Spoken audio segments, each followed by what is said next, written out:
Oh, it's Friday night. There's so much going on. Jim Jordan was stabbed in the back in a secret ballot. They voted him out. So a lot of interesting things happening. There's still no Speaker of the House. We'll see what happens there. Joe Biden cashed a $200,000 check from his brother, which directly links him to the shady business dealings of his family. Oh, yeah. Well, he said he wasn't involved or any of that, but now we have what appears to be, or what many people are alleging is money laundering. Marjorie Taylor Greene herself actually says that this is money that was laundered. And in very big news, ladies and gentlemen, Fox News has filed a copyright strike against us. Now, here's what you need to understand. When someone infringes your copyright and you file a claim against them, you get two options, a takedown or a strike. You can go and say, I want this removed. It violates our copyright. Or you can say, I want them to receive a hard strike for stealing my content. Fox gave us a hard strike, I believe. And they've also done this to David Pakman a couple weeks ago. 2 weeks ago now, David Pakman had his video hit by a copyright strike. I believe this is an egregious abuse of the system. I believe that what we did was absolutely fair use in any logical respect. And the idea that Fox News thinks that they should have a monopoly on on people trying to be the president, more importantly, our fact checking and commenting on what these individuals are saying in real time, they're arguing no one should be allowed to do that. Fox News crossed the line. Now, with this strike, there is no immediate impact to our channel. Everything's fine. However, they're basically threatening us. If we do this again, if we dare try to fact check any of the Republican candidates, the second strike has serious implications and would shut this show down on YouTube for 3 months. So we'll talk more about that. But this is a major development, which I believe is potential, has a potential to go to the Supreme Court. We'll talk all about that because that's probably going to be this is a huge story as we enter 2024. This is going to be have a massive impact on how special interests can manipulate the election by selectively choosing who can and can't comment on and fact check presidential debates. We'll get into all that. Before we get started, my friends, head over to Kineo Wood. Sorry, I pronounced it wrong. KineoWood.com. One of our members has this excellent wood company, whatever you want to call it. Custom wood designs. They got charcuterie boards. Really, really cool. Custom furniture that you can call in and commission. Look how beautiful these hard maple end grain butcher block is. If you want to support our members, then go to KineoWood.com. The link is in the description below. And shout out to all our members. Every Friday, we're shouting out our members who help make the show possible. So if you have a company and you're a member, sign up at Timcast.com, join the Discord, and we're going to shout you out because, these individuals here at Kineo Wood, they're already helping support the show. So here's your shout out. Guys, if you want custom orders, get them in now for Christmas. You've got about a month. And again, KineoWood.com, we're big fans. Thank you so much for being members. Head over to Timcast.com, click join us, become a member, and we shout out our members periodically for, if you have a project you're working on. And as a member, you get access to our uncensored members only shows Monday through Thursday, as well as our Discord app where you can sign up, hang out with like-minded individuals. There's pre-shows, there's after shows, there's weekend shows, and you can submit questions and call into the uncensored members only show. And as members, we periodically shout out our members. So if you want to be a member, then support our work directly at timcast.com. Smash that like button, subscribe to this channel, share the show with your friends. Joining us tonight to talk about this and a whole lot more is Lauren Witzke. Hello, hello. Thank you so much for having me. It's an honor. Who are you? What do you do? Well, my name is Lauren Witzke. I am currently the executive producer for the Stu Peters Network. I was the Republican nominee for United States Senate back in 2020, and I'm the producer behind the movie Died Suddenly and Watch the Water. Right on. Thanks for hanging out. Should be fun. We got Carter Banks hanging out. What's up, guys? That's it. He's a music producer here at Timcast.com. Music producer here at Timcast. Doing stuff with Trash House. So the Carter is popping in on Fridays because of our top secret music project. No, because we actually, I don't know if we don't have a camera set up for that right now, do we? Got a couple actually. But I mean, is it on? Is it? Yeah, they're set ready up? to go. We're rolling. Can you switch to it? Do you want me to do it now? There you go. Right. So we're actually. Oh wow, that looks amazing. We got 3 going, ready to go. Yeah, we're actually, we've had this like music setup for a long time. We've never set it up, but now the plan is Fridays we're actually going to start having music. That'd be pretty sweet. Look at that. Musical guests and moving along. Yep. So we're gonna have music Friday nights. We did this a while ago, and it was more just like we would just jam on acoustic. But now the idea is when we can, if we can, we will have musical guests. So we're hoping that Friday we'll get, there's a lot of really awesome, popular, prominent musicians who are starting to get very political. And so we're looking forward to having them come and hang out with us. Obviously, Phil Labonte is on the show. He's currently out of town working on his new album, I believe. But we're hoping to have, him and whoever else come and play some songs for us. And it's going to be really awesome. So, yeah, we got Libby hanging out. Hey, I'm back. I'm Libby Emmons with the Post Millennial and Human Events, filling in for Ian yet again, Ian's on vacation. Who is on vacation. Lucky dog. What happened was he messaged me saying that he's doing, what is that training they're doing where they like run through the woods with guns or something? That sounds kind of fun. Yeah, tactical. camp? No, he's doing some kind of like tactical training with Luke. And so he hits me up and he's like, this is amazing. And he's at the gym with Luke. Yeah, and I saw that. And I'm like, Ian started working out and he's turning into a conservative bro. That's amazing. He's praying to Jesus. He's doing gun training. He's exercising. He's praying to Jesus? He said that on the show that he prayed to Jesus for the first time. That's true. Wow. Yeah, he did. Good for him. So He's been holding working chats out about can it, make you too. Christian. That's On X. great working news. out makes you conservative. I love it. Well, so while he's out of town on his, spiritual quest, Libby's here. We got Here I Serge am. pressing the buttons. Yeah, I am here. I'm excited to do this music stuff too. It'll be fun, man. yeah, let's that's very just, cool. Let's just jump Yeah. into it. I'm also covering for Kellen on Fridays now. So All right, here we go. From the Post Millennial, Joe Biden cashed $200,000 check from brother James' business deal, House investigators reveal. Now, the check says loan repayment, which is funny because how do you track the record of when was a loan given? Was it even a loan? So there's a lot to break down before we even read any of this. I'll just say very simply, what this shows is this check, it can be completely on the level. Maybe just gave his brother a loan, right? That's all it was. Okay, here, brother, here's money for you. It shows that Joe is directly involved in the finances and the business dealings that his brother's engaged in. This is his brother James going to Joe and saying, I need a loan for insert project. And Joe saying, you got it, which makes Joe the financier of these things.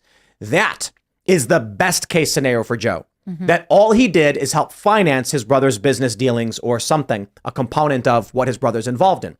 You can make the argument, oh, maybe it's personal. No, I don't accept that. Because when Donald Trump tried to get the G7 at Trump Doral, arguing that he would do it at cost with no profit, everyone on the left, and even me, we all said, no, it's still a direct payment which benefits Trump's companies. This right here is still a direct payment benefiting his brother who is engaged in these shady business dealings. I think at the bare minimum shows his brother's involved. Now, the worst case scenario, of course, is Joe's getting paid off. Now, when you look at the hard evidence and you can see 10% for the big guy and all that, I think it is clear now. You connect the dots. This is circumstantial evidence that when they said 10% for the big guy, when they were talking about paying Joe Biden a loan repayment, could this be what Hunter was talking about when he said his dad takes half his salary? Could this be the fee paid to Joe, a loan for his name? Now, what actually is pointed out in the article is that the reason, so what happens is AmeriCorps gives James Biden a loan. James then that day writes a $200,000 check to Joe, which looks like money laundering. Yeah. And it says loan Certainly does. repayment on the check, which is there's no way to know as yet if Biden had actually given his brother a loan. So James Comer wants to know whether Biden has the documents to prove that he had lent $200,000 to his brother, whether he had similar arrangements with other family members. And Marjorie Taylor Greene said exactly what you said, Carter, that it's a classic example of money laundering. I mean, yeah, I didn't want to overstep with that, but it looks exactly like that. Well, if and it's so overt. I mean, come on. Yeah. Look, it might not be, but when AmeriCorps was failing and apparently out of business, but still had money in the coffers, writes a check for $200,000 to James, who then instantly that day writes $200,000 for Biden. It looks like AmeriCorps is giving Biden money. Yes. It sure does look like that. And also the other thing, too, is if it's not a loan repayment, we have the situation where Donald Trump is being tried in New York by Alvin Bragg on, 37 counts of falsification of business records. So could this perhaps be, if Biden didn't give his brother a loan, then this is the falsification of a business record. Did it go down? Yeah, that's a good point. Yeah. Did it go down in his taxes as a loan repayment? How has this been quantified? What are his bookkeeping records looking like? If Trump is being brought up on these charges, It's It's a civil suit against Trump, but basically, I saw this and I started laughing. I'm like, oh, so everything they accused Trump of doing, they did. Right, and they set the well, standard. that was a criminal. That's a criminal case. The Alvin Bragg one is criminal. Oh, I mean, in the civil case in New York where they're arguing he falsified business records. Yeah, that Alvin Bragg one. That's isn't that criminal? No, it's a civil suit. It's I don't know if it's the Letitia James in New York. that's a civil suit. Right. The Alvin Bragg That's the one they falsification want to of put him in business prison records. Right, for but like hundreds of years. what I'm right? saying is the suit against Trump right now by Letitia James is a lawsuit to determine whether Trump falsified business records. Right, and Alvin Bragg has a similar case. Yeah. Yeah. But that one was about Stormy Daniels, wasn't it? Yeah, it was about the money that Trump paid to Michael Cohen, and then Cohen paid money to Stormy Daniels. So this is very much like that one. And this actually. is very much like Oh, that. lock him up! For lock real. him up! Yep. Joe's got to go. They We make gotta- the rules, not I know. us. You know, And we are humble followers of those laws. So, man, it really breaks my heart to say this, but we're gonna have to arrest Joe Biden, and he's gonna have to go to jail.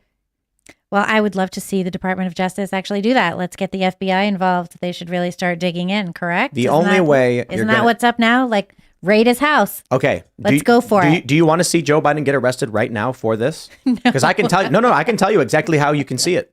If you want to see Joe Biden, there is one way that you can see him right now get arrested for this.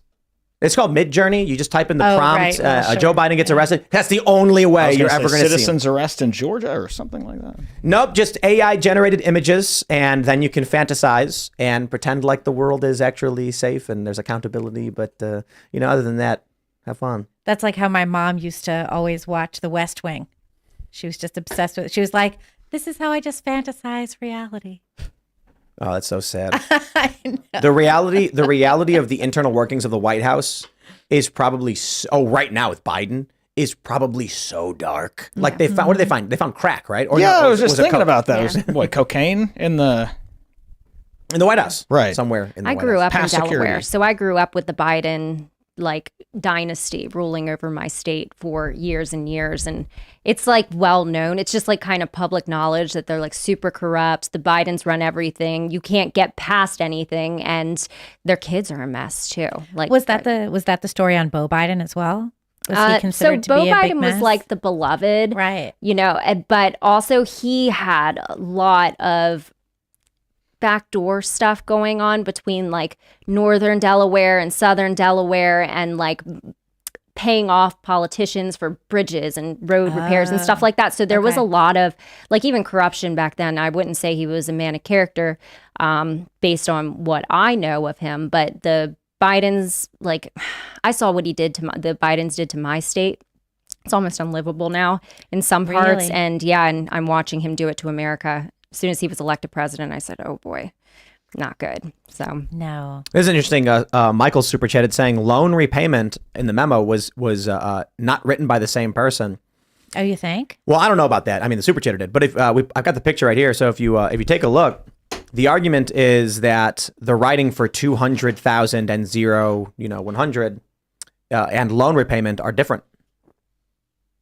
I don't know. What do you guys think? I think they look the same to me, but I certainly am no handwriting expert. I was blasting a stink bug. I don't like those guys. But You don't yeah, like them? They're funny. I know. They just smell bad. They clap. I know they're great. There's one hanging out in my kitchen at home right now, actually. But yeah, it doesn't look the same to me. It looks Yeah, the it looks T's. pretty different. The lowercase t's kind of look different Do they? Where's there a lowercase t? at the very end in loan repayment, and then It Wait. looks like there's a capital T in 1,000. yeah. I don't know. I mean, I'm not a handwriting expert, but Neither am I. they said that there are more angles. What did they say? The writing has more of an angle. Mm-hmm. I can see that actually. The repayment is written with a slight angle to the right, meaning at the very least, if they wrote 200,000, they shifted the check as they wrote again, giving it a rightward angle to their handwriting.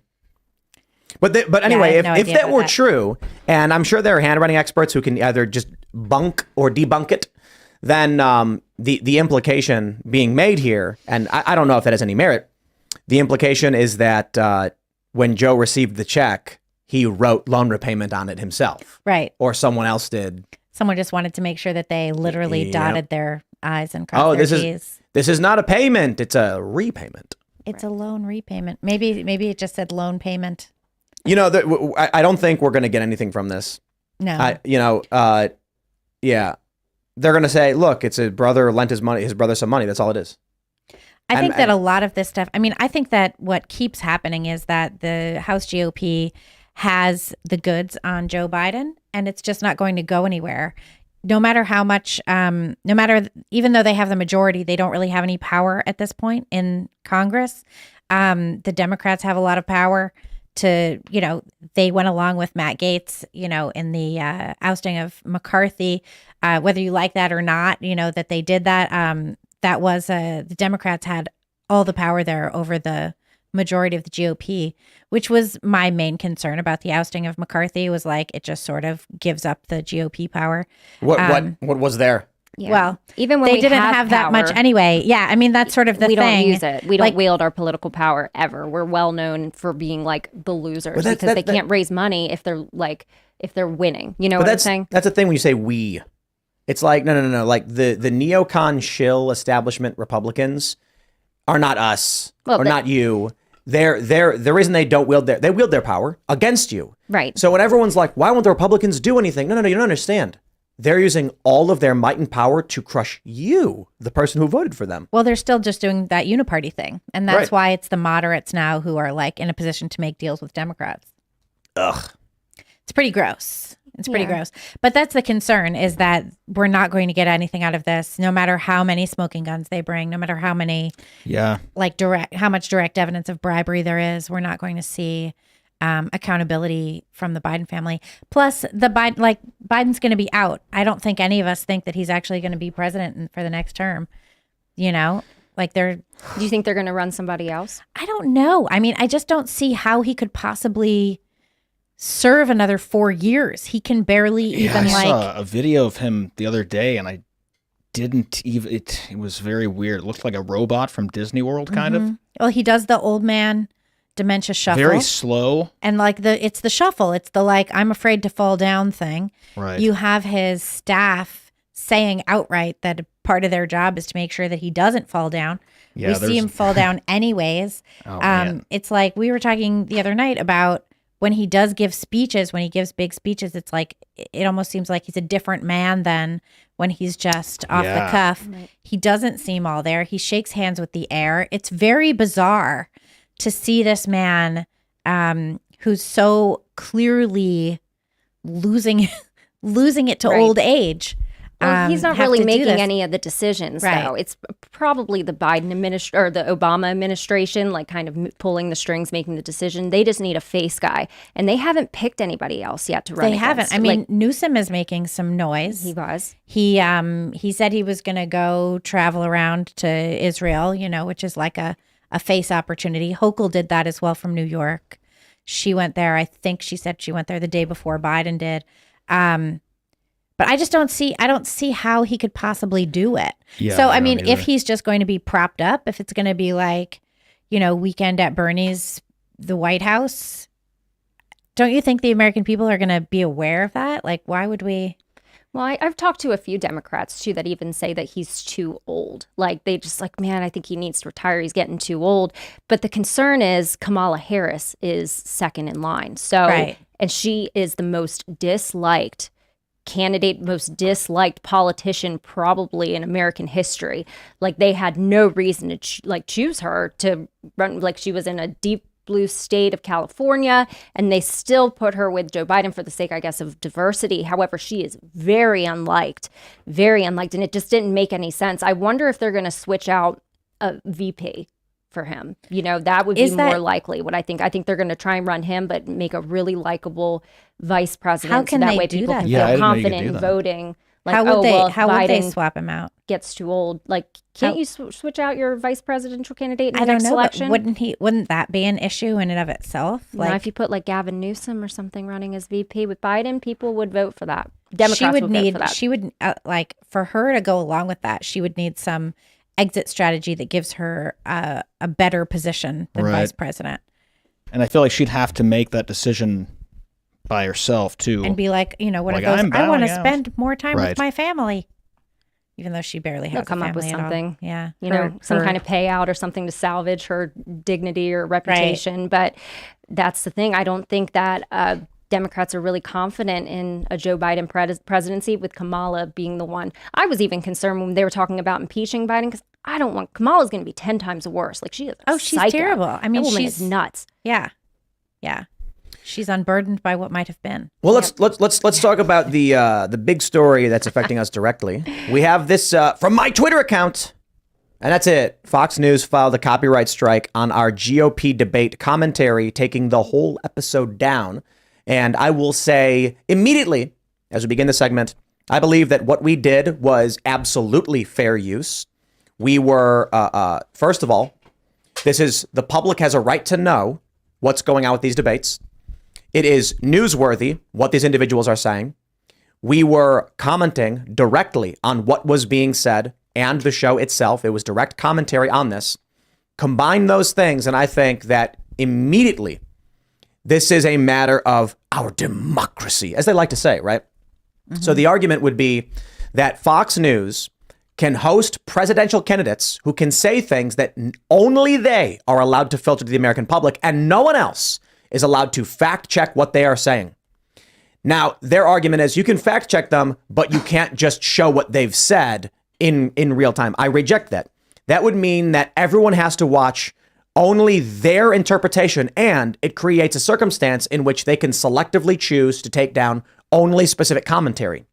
It would be impossible to take down everyone who's providing commentary, which means there will always be the argument that, they infringe on our copyright, so we took them down. It's okay. Okay, hold on. The guy critical of candidate 1 was taken down, but the guy critical of candidate 2 was not. Oh, we must have missed it. That creates a loophole that will require that you actually can't do anything about, to be completely honest. I think this precedent can't stand. Because right now as it stands, I can't sue Fox News simply for filing a claim on YouTube. We can do a counterclaim and have their claim pushed back. They can then, within 10 days, file a lawsuit. Otherwise, YouTube restores our video. They then have to sue us.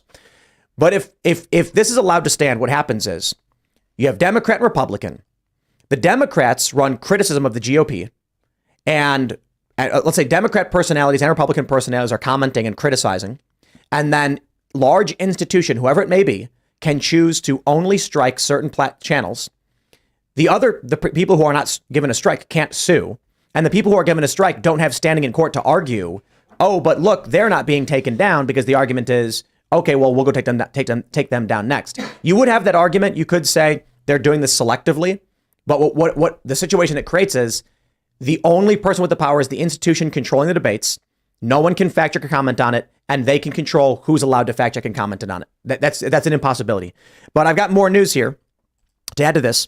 David Pakman, 9 days ago, had announced the same thing, and I was unaware of this. And here you can see the copyright strike he received on his channel. Let me remove the CC, the closed captions.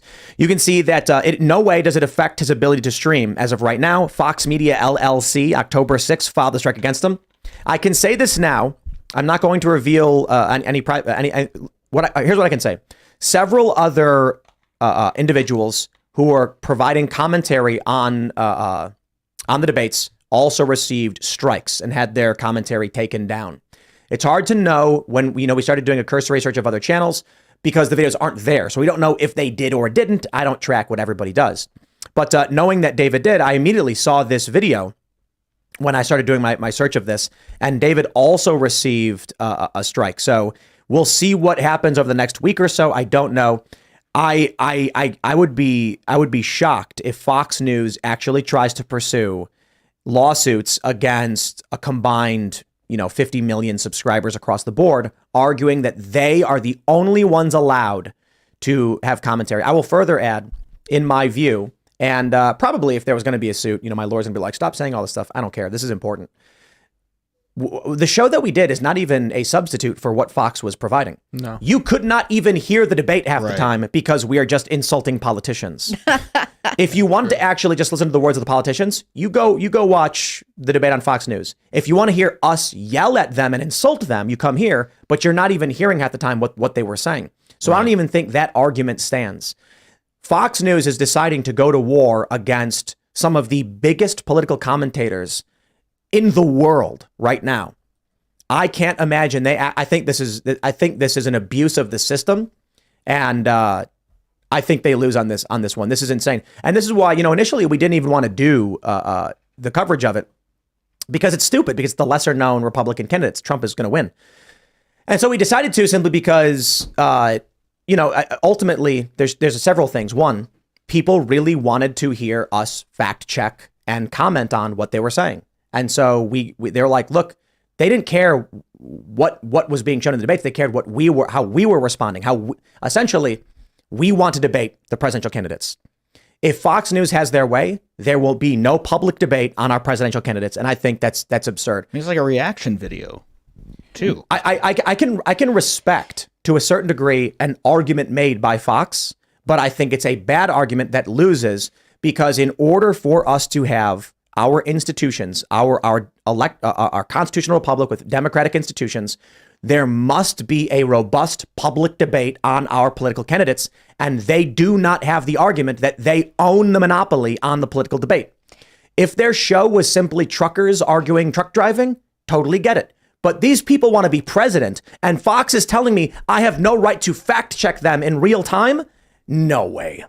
Yeah, no, go ahead. No, they even went to the extent where you said that they had a choice where they could just take the video down or actually like punish you with a strike, and they chose to punish you with a strike. So that just kind of goes to show that it was, kind of a weaponized attempt to take a stab at Tim Pool for. Well, it's not just me. I mean, it's a bunch of people who got strikes. They're going after everybody, is my understanding. Well, I shouldn't say everybody. They've gone after a lot of people. I do have some questions because I can say they didn't go after everyone just yet. So I say just yet, but that's the point. If Fox News is selectively taking down only some, then the argument would be they are creating an environment where any institution that is hosting a debate can choose who's allowed to comment on the debate. Well, we can't have that. There's no functioning democratic election if large institutions are like, we're going to let these 7 people do it. Right. I'll put it this way. Fox could quite literally be like, oh, all of those commentators, we give them a license. Those ones we take down. And it's arbitrary. It effectively just silos and manipulates and controls public discourse. I think this is a gross infringement, an egregious abuse of the system.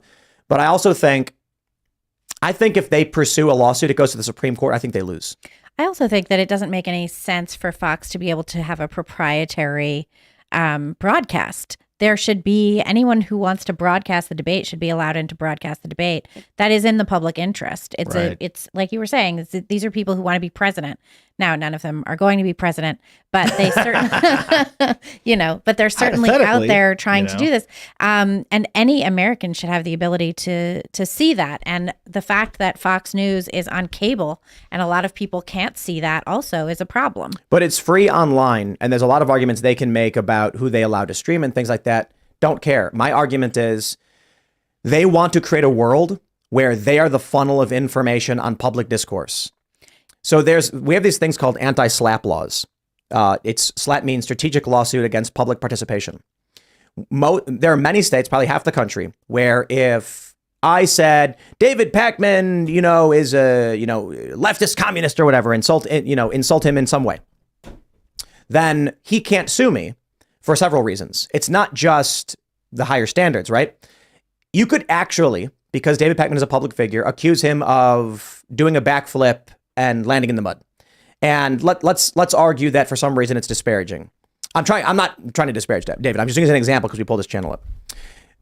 Anti-SLAPP laws basically shut the lawsuit down instantly, arguing that my accusations against him are public participation, that we are public figures having a debate in public and we're allowed to. And so you have what's called Times v. Sullivan. That's where if I said someone is if I said Carter Banks kicked a dog, he can't sue me. It's crazy because the actual malice standard based on the precedent of what's called Time v. Sullivan, he would have to prove I intentionally lied, knowing beforehand he did not kick a dog, which is almost impossible. Mm-hmm. Right. Because you'd have to get past summary judgment, get to discovery, know where to find the statements and hope they are. Let's say I know for a fact that Carter behind the scenes was going, "Mwahaha, I'm going to lie about Tim Pool and claim he kicked a dog." And then I'm like, I know he did it. I heard him say it. Can you prove it? No. But he said it. Too bad. You're out. Now you get that's Times v. Sullivan. Most people are familiar with that. That's how the left is able to call everyone Nazis and white supremacists. They call Laura Loomer a white nationalist. Jimmy Kimmel just did. I mean, that may be defamation per se. I think she should sue because she doesn't need to prove damages in that case. Right. Defamation per se is when you're accusing someone of something so egregious that it in and of itself is damaging. Anti-slap would then be if I claim Jimmy Kimmel kicked a dog, he sued me over that, then it'd probably get thrown out instantly over anti-slap. There are a lot of states that are just like, nope, you can't. He's talking about public stuff that's going on. When I look at this, I see something very similar. I think this needs to be handled by the Supreme Court. It must be. And the reason for it is the era of the ubiquitous live stream is new. It has not yet been adjudicated. It has not yet gone to the courts. We need to know where the Supreme Court stands on our right to debate the political candidates in real time.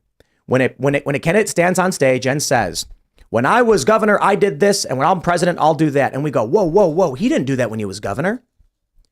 If there is no public debate allowed, then only wealthy institutions are allowed to control who's being president. It destroys public participation in debates. So that's where I stand. Rant over, I guess. But we will have some developments in the next week or so as to what happens. And I think if Fox News does decide to take this to court, here's what I ultimately think. I think Fox News will not. I think they're going to cave. They're going to back down and they're going to accept it. Because if Fox News does sue, this will go to the Supreme Court and they will lose. And then it becomes precedent in law and they'll never have a leg to stand on again. The best thing I think that needs to happen, frankly. I think it needs to be at the Supreme Court level. So there's only two ways that can happen. The first is that Fox News files a full-fledged lawsuit against the people who commented. I'm willing to bet they won't do it because they know it opens the door to defeat and it opens the door to them never having any ability to make an argument on proprietary rights again. The other way would be if they overstep their bounds and file multiple strikes against a single individual, giving them damages and standing to a massive degree, which results in a lawsuit being filed against them. Right. In which case it goes to SCOTUS, they lose. That whole process could take a couple of years, but Fox will be destroyed by it.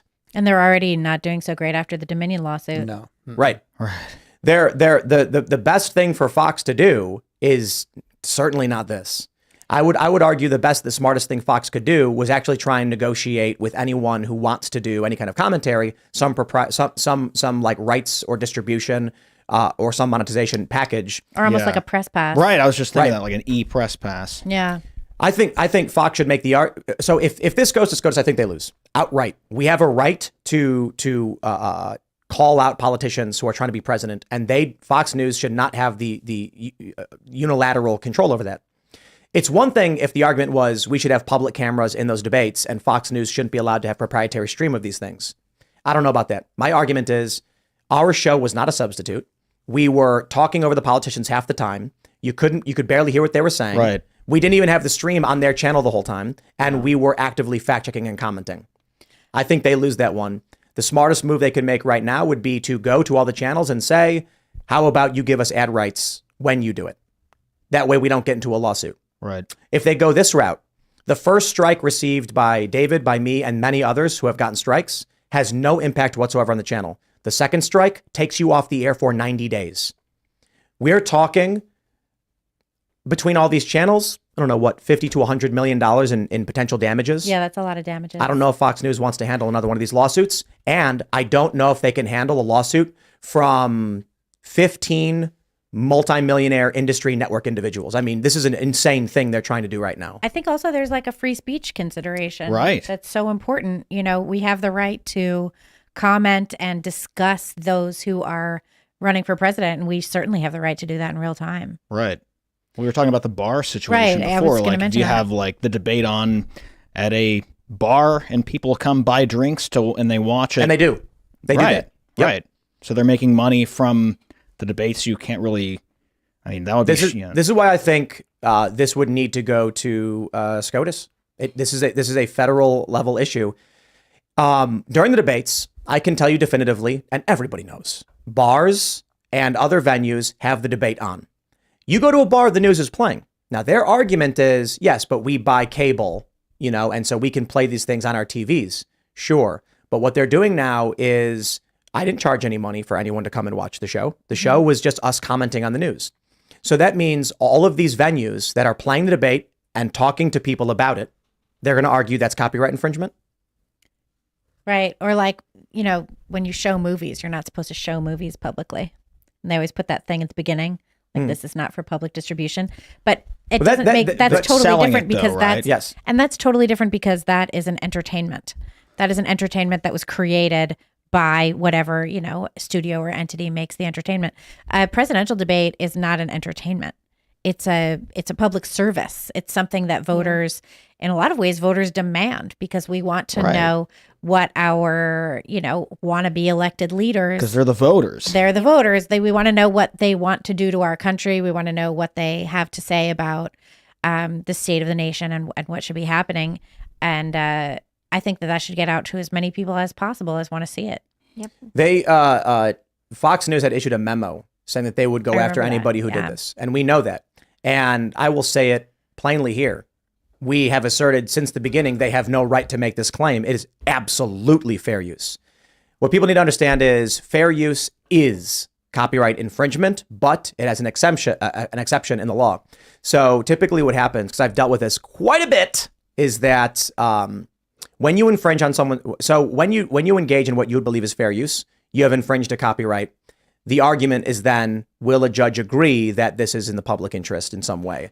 And we know that the typical grounds for fair use, they're not absolute. So one thing people often like to say is the length of the content. Maybe, but not always.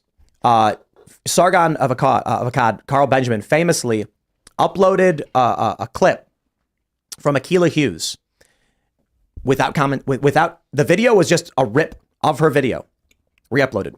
She made the argument it was infringement because he didn't transform it, he didn't comment on it, he didn't do anything. Carl said, you are incorrect.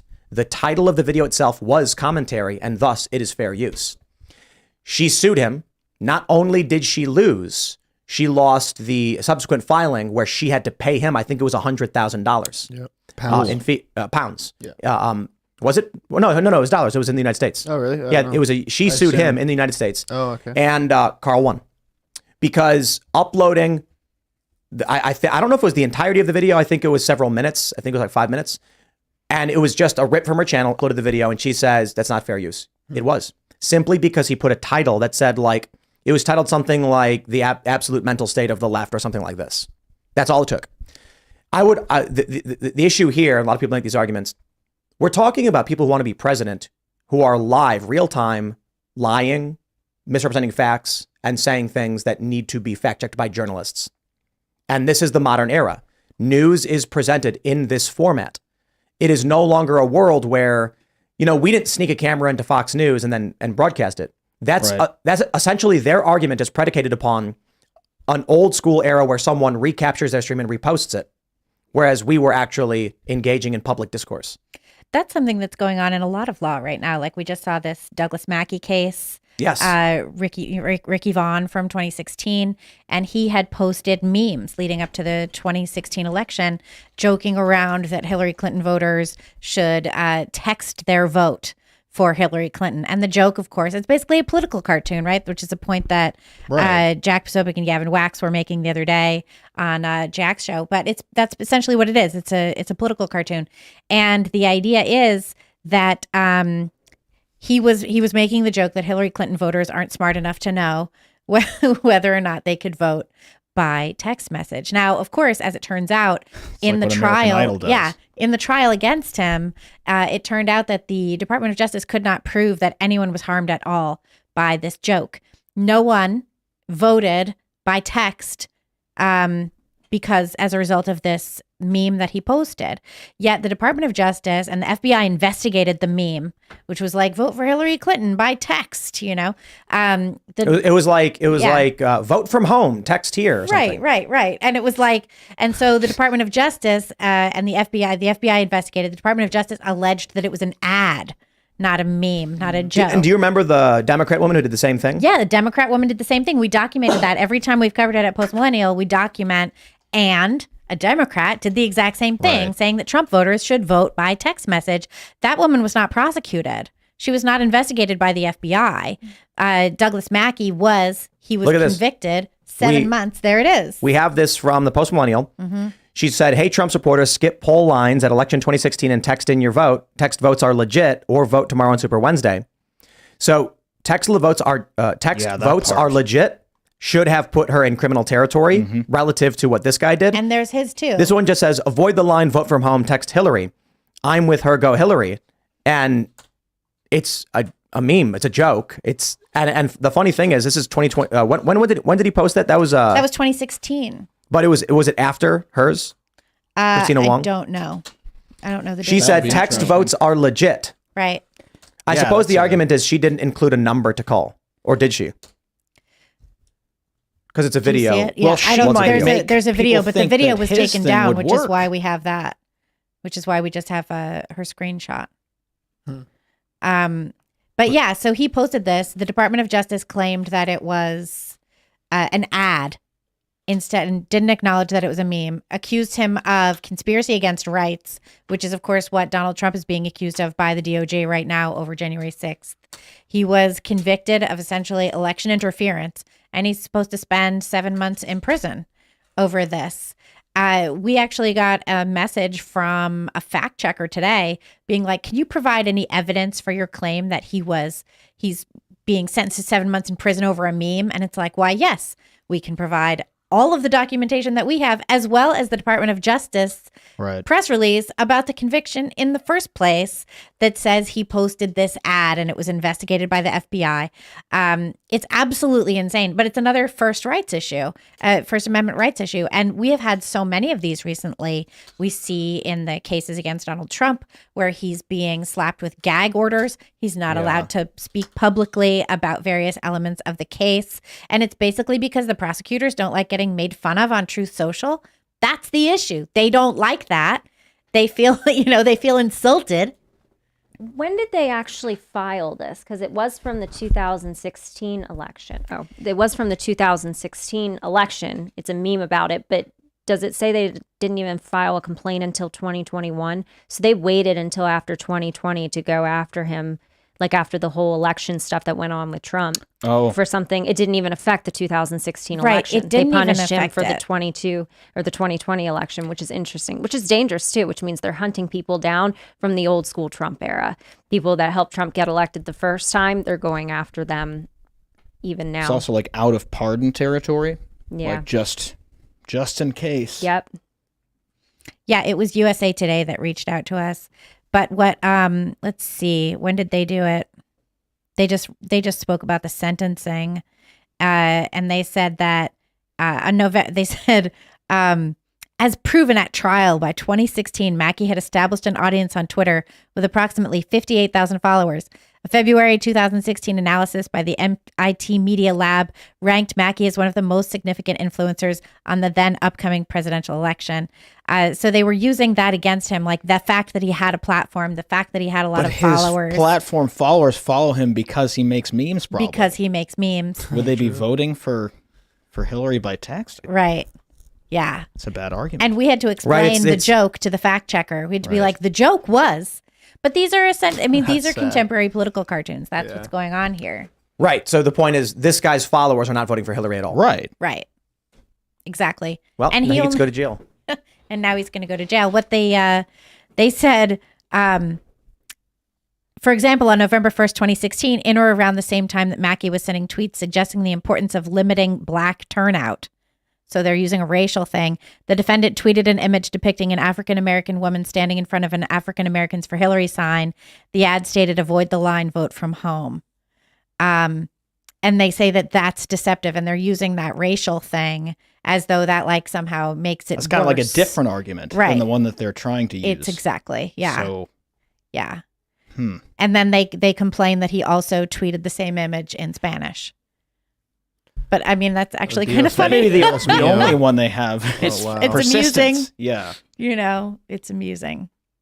So, I think what is happening to Timcast over this Fox News thing. That's definitely a 1A thing. Well, I was The thinking Trump about stuff it too, is, and and it's this like Mackey thing. if you just muted the video and had the transcript, it would be like 80%. It would be, you could not even get the debate through that. It would be mostly commentary and jumbled words around. I mean, you wouldn't be able to. Yeah, like It's not the same thing at all. Yeah, the transcript of what we said. Right. Yeah. Right. Yeah, definitely. Because we were Right, and making the fun of people them who are most of like, the I time. can't hear what they're saying. I'm like, then go watch the debate, I guess. Right. Yeah, Well, right. yeah. Yeah, we can just go turn on ABC yourself. You know, it's the same. But thing. this thing with Douglas Mackey is a whole other thing. I mean, 2024 is going to get nuts. I strongly recommend everybody watch this morning's Culture War. If you did not, you need to.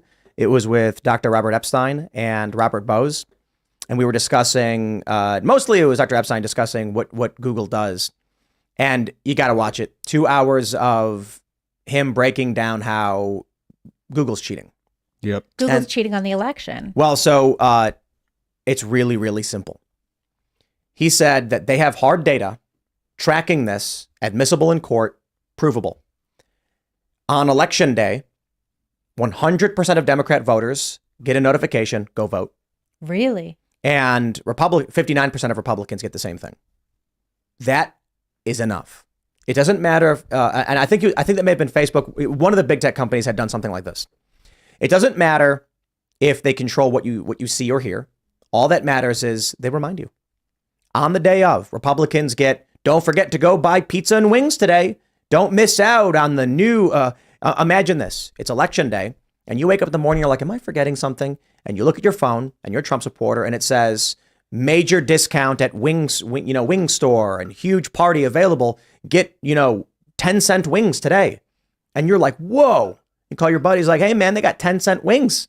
We should go hang out and, and watch the game and like, let's go. And then totally forgetting his election day. And the Democrats wake up and look at their phone and it says, go and vote right now. And they go, oh, that's right. Voting today. That's all it takes. If they can get 5% of Republicans not to vote by doing something like that, it's done. Yeah, that's enough. Yep. And between that and the intensive suppression that there was in 2020 of anything that would indicate Joe Biden was a giant liar with a history of family corruption, True. Okay, so they were putting ads on social media, like reminding Democrats to go out and I vote. wouldn't call Is them that- ads.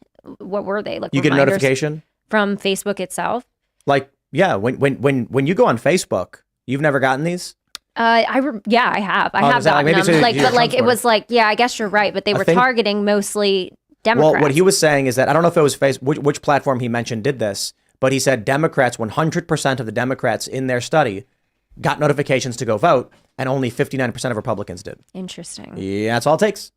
And then there's of course the information manipulation, which everyone is mostly focused on, but you got to understand how simple it is. Now, the interesting thing is, he said when Ted Cruz filed a letter, basically calling Google out for this, he said, we watched in Georgia the mechanism by which the bias is created turn off. They're tracking what he said were what they call ephemeral experiences. And this is crazy. Yeah. This is crazy stuff. Here's how it works. Everything you do online, mostly recordable and tracked. You post a tweet, someone can archive it. However, the Google search results that you get will never be repeated.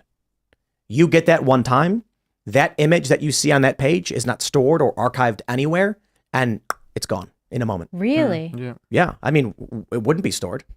No, but So- yeah, I remember realizing how crazy it is that my Google search results for the exact same search terms were different than somebody else's. And they'll be different for you the next time you do it. Yeah. And so with that, Why is that? Why did he say that was? well, that's just the nature by which Google operates. When you search, the algorithm will generate a list of possibilities. And if you search again, it may change. This is But why because libraries these and card things- catalogs were so Because these things are ephemeral, what happens is Google, I suppose the argument is, you can search for Donald Trump. Google can send you the most insane things ever. Trump is Hitler, Trump is evil. Right. And then you're like, oh my God. No one saw that it happened. You will never see it again, and you can't prove it. So they thought this data is not being tracked, but it's manipulating people's perception. So what he started doing, what they do now is they have a whole bunch of volunteers, tens of thousands, I think, 12,000 or whatever. And they actually track all the searches and everything everyone's seeing. And they've actually created a database proving the bias. and tracking it in real time. So when Ted Cruz sent this letter, he watched the lopsidedness of Democrats being given positive information, Republicans being, negative information. Then Ted Cruz sends a letter and it's gone. And I think Zach Voorhees, a whistleblower who came out to Veritas, made a similar argument. It's a sync book, that's right. Yeah, it's on your. Made a similar argument that Google can turn it off and on and manipulate elections and all that. So, yeah, that's No, it's it'll true. be interesting next year what happens. They pick what goes at the top, and you can't tell me they don't, because what's really weird too no. is Douglas Murray's Madness of Crowds has a whole chapter about how when you type in like married couple, it will show you like 2 men and a baby or something weird or different. Interracial couples. Yeah. It's kind of like agenda driven in the. Yeah, you think. very I haven't weird. seen a commercial with all white people stink in bugs it since coming to the me. Canadian suicide commercials. Like Those are- and the yeah. army ones recently are coming out. They're white, but there is absolutely an agenda behind everything because radical leftists run Silicon Valley. They run the big tech industries. They run pretty much everything. Right. That's why it was so important when Elon Musk took over Twitter. It was like one of our guys like taking over like a giant and kind of leveling the playing field. And that's what we have to do. We have to continue to build. We have to continue to start like a hostile takeover of these tech companies. Well, or the parallel economy, which I think is so great, to see alternative ways like, the company that Tim was just highlighting at the top, the cool wood products. Don't buy them from IKEA, buy them from this guy. I think totally. that's a better way to go. Right. I was recently, so I travel a lot for work, and I was walking down the, whatever you call it, the jetway to get onto the plane. And you're standing there waiting to get on the plane, and it's just all advertisements of, why our airline is the best one. And there was an interracial couple.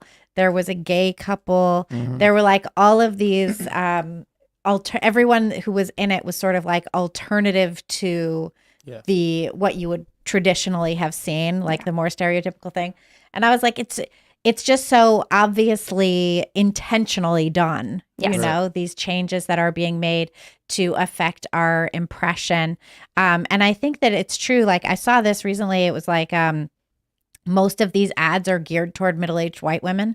Yeah, definitely. That's funny. Who are like all on SSRIs anyway. Yeah, I was Well, gonna say, the Disturbed. Right. The general marketing idea that you'll see a lot of these commercials where it's an interracial couple with mixed race kids, and there's a lot of people who think it's a conspiracy to like get white people to stop having kids or something, or to mixed race date or something like that. No, it's actually really simple because I know a bunch of marketing guys, and before this stuff even started happening, the conversation was occurring in these rooms, marketing rooms. They're basically saying, we have a marketing budget of $10 million.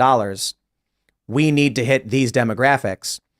And they'd be like, okay, what's our strategy for selling, insert product in the white neighborhoods of Detroit? What's our strategy for black neighborhoods? And then the brilliant millennial goes, why don't we just have like a black wife and a white husband? Yep. Because then you can sell to the black neighborhood and the white neighborhood. And they were like, that's a good point. We can save costs by doing one commercial if we show a black person and a white person in the same shot enjoying a meal with our product. And they're like, that's a great idea. And it doesn't work. The exact opposite happens. It becomes relatable to no one. Yeah. But that was a lot of the mentality of these marketing firms was you're right.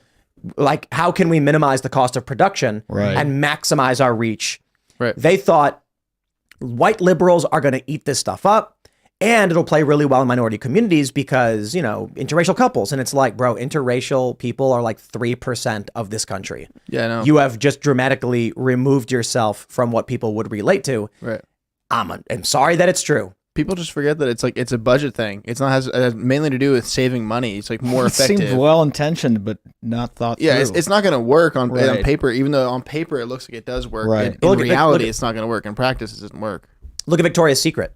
They That was switched back. fascinating, right? Great example. So they got rid of the angels, the sexy women in lingerie. In like 2018-ish. 2020. Megan Rapinoe. Oh, no, it was 2021. Yeah, and It they was- put it was Megan at- Rapinoe in. Yep. Yeah, right, And that's some right. fat women, and they were like, this is what And women trans, want. a lot of men advertising women's lingerie. Remember Calvin Klein had just the thinking big that. morbidly obese people? Oh yeah. And so and if you go to the mall, you'll see their models are just morbidly obese, and they have morbidly obese mannequins.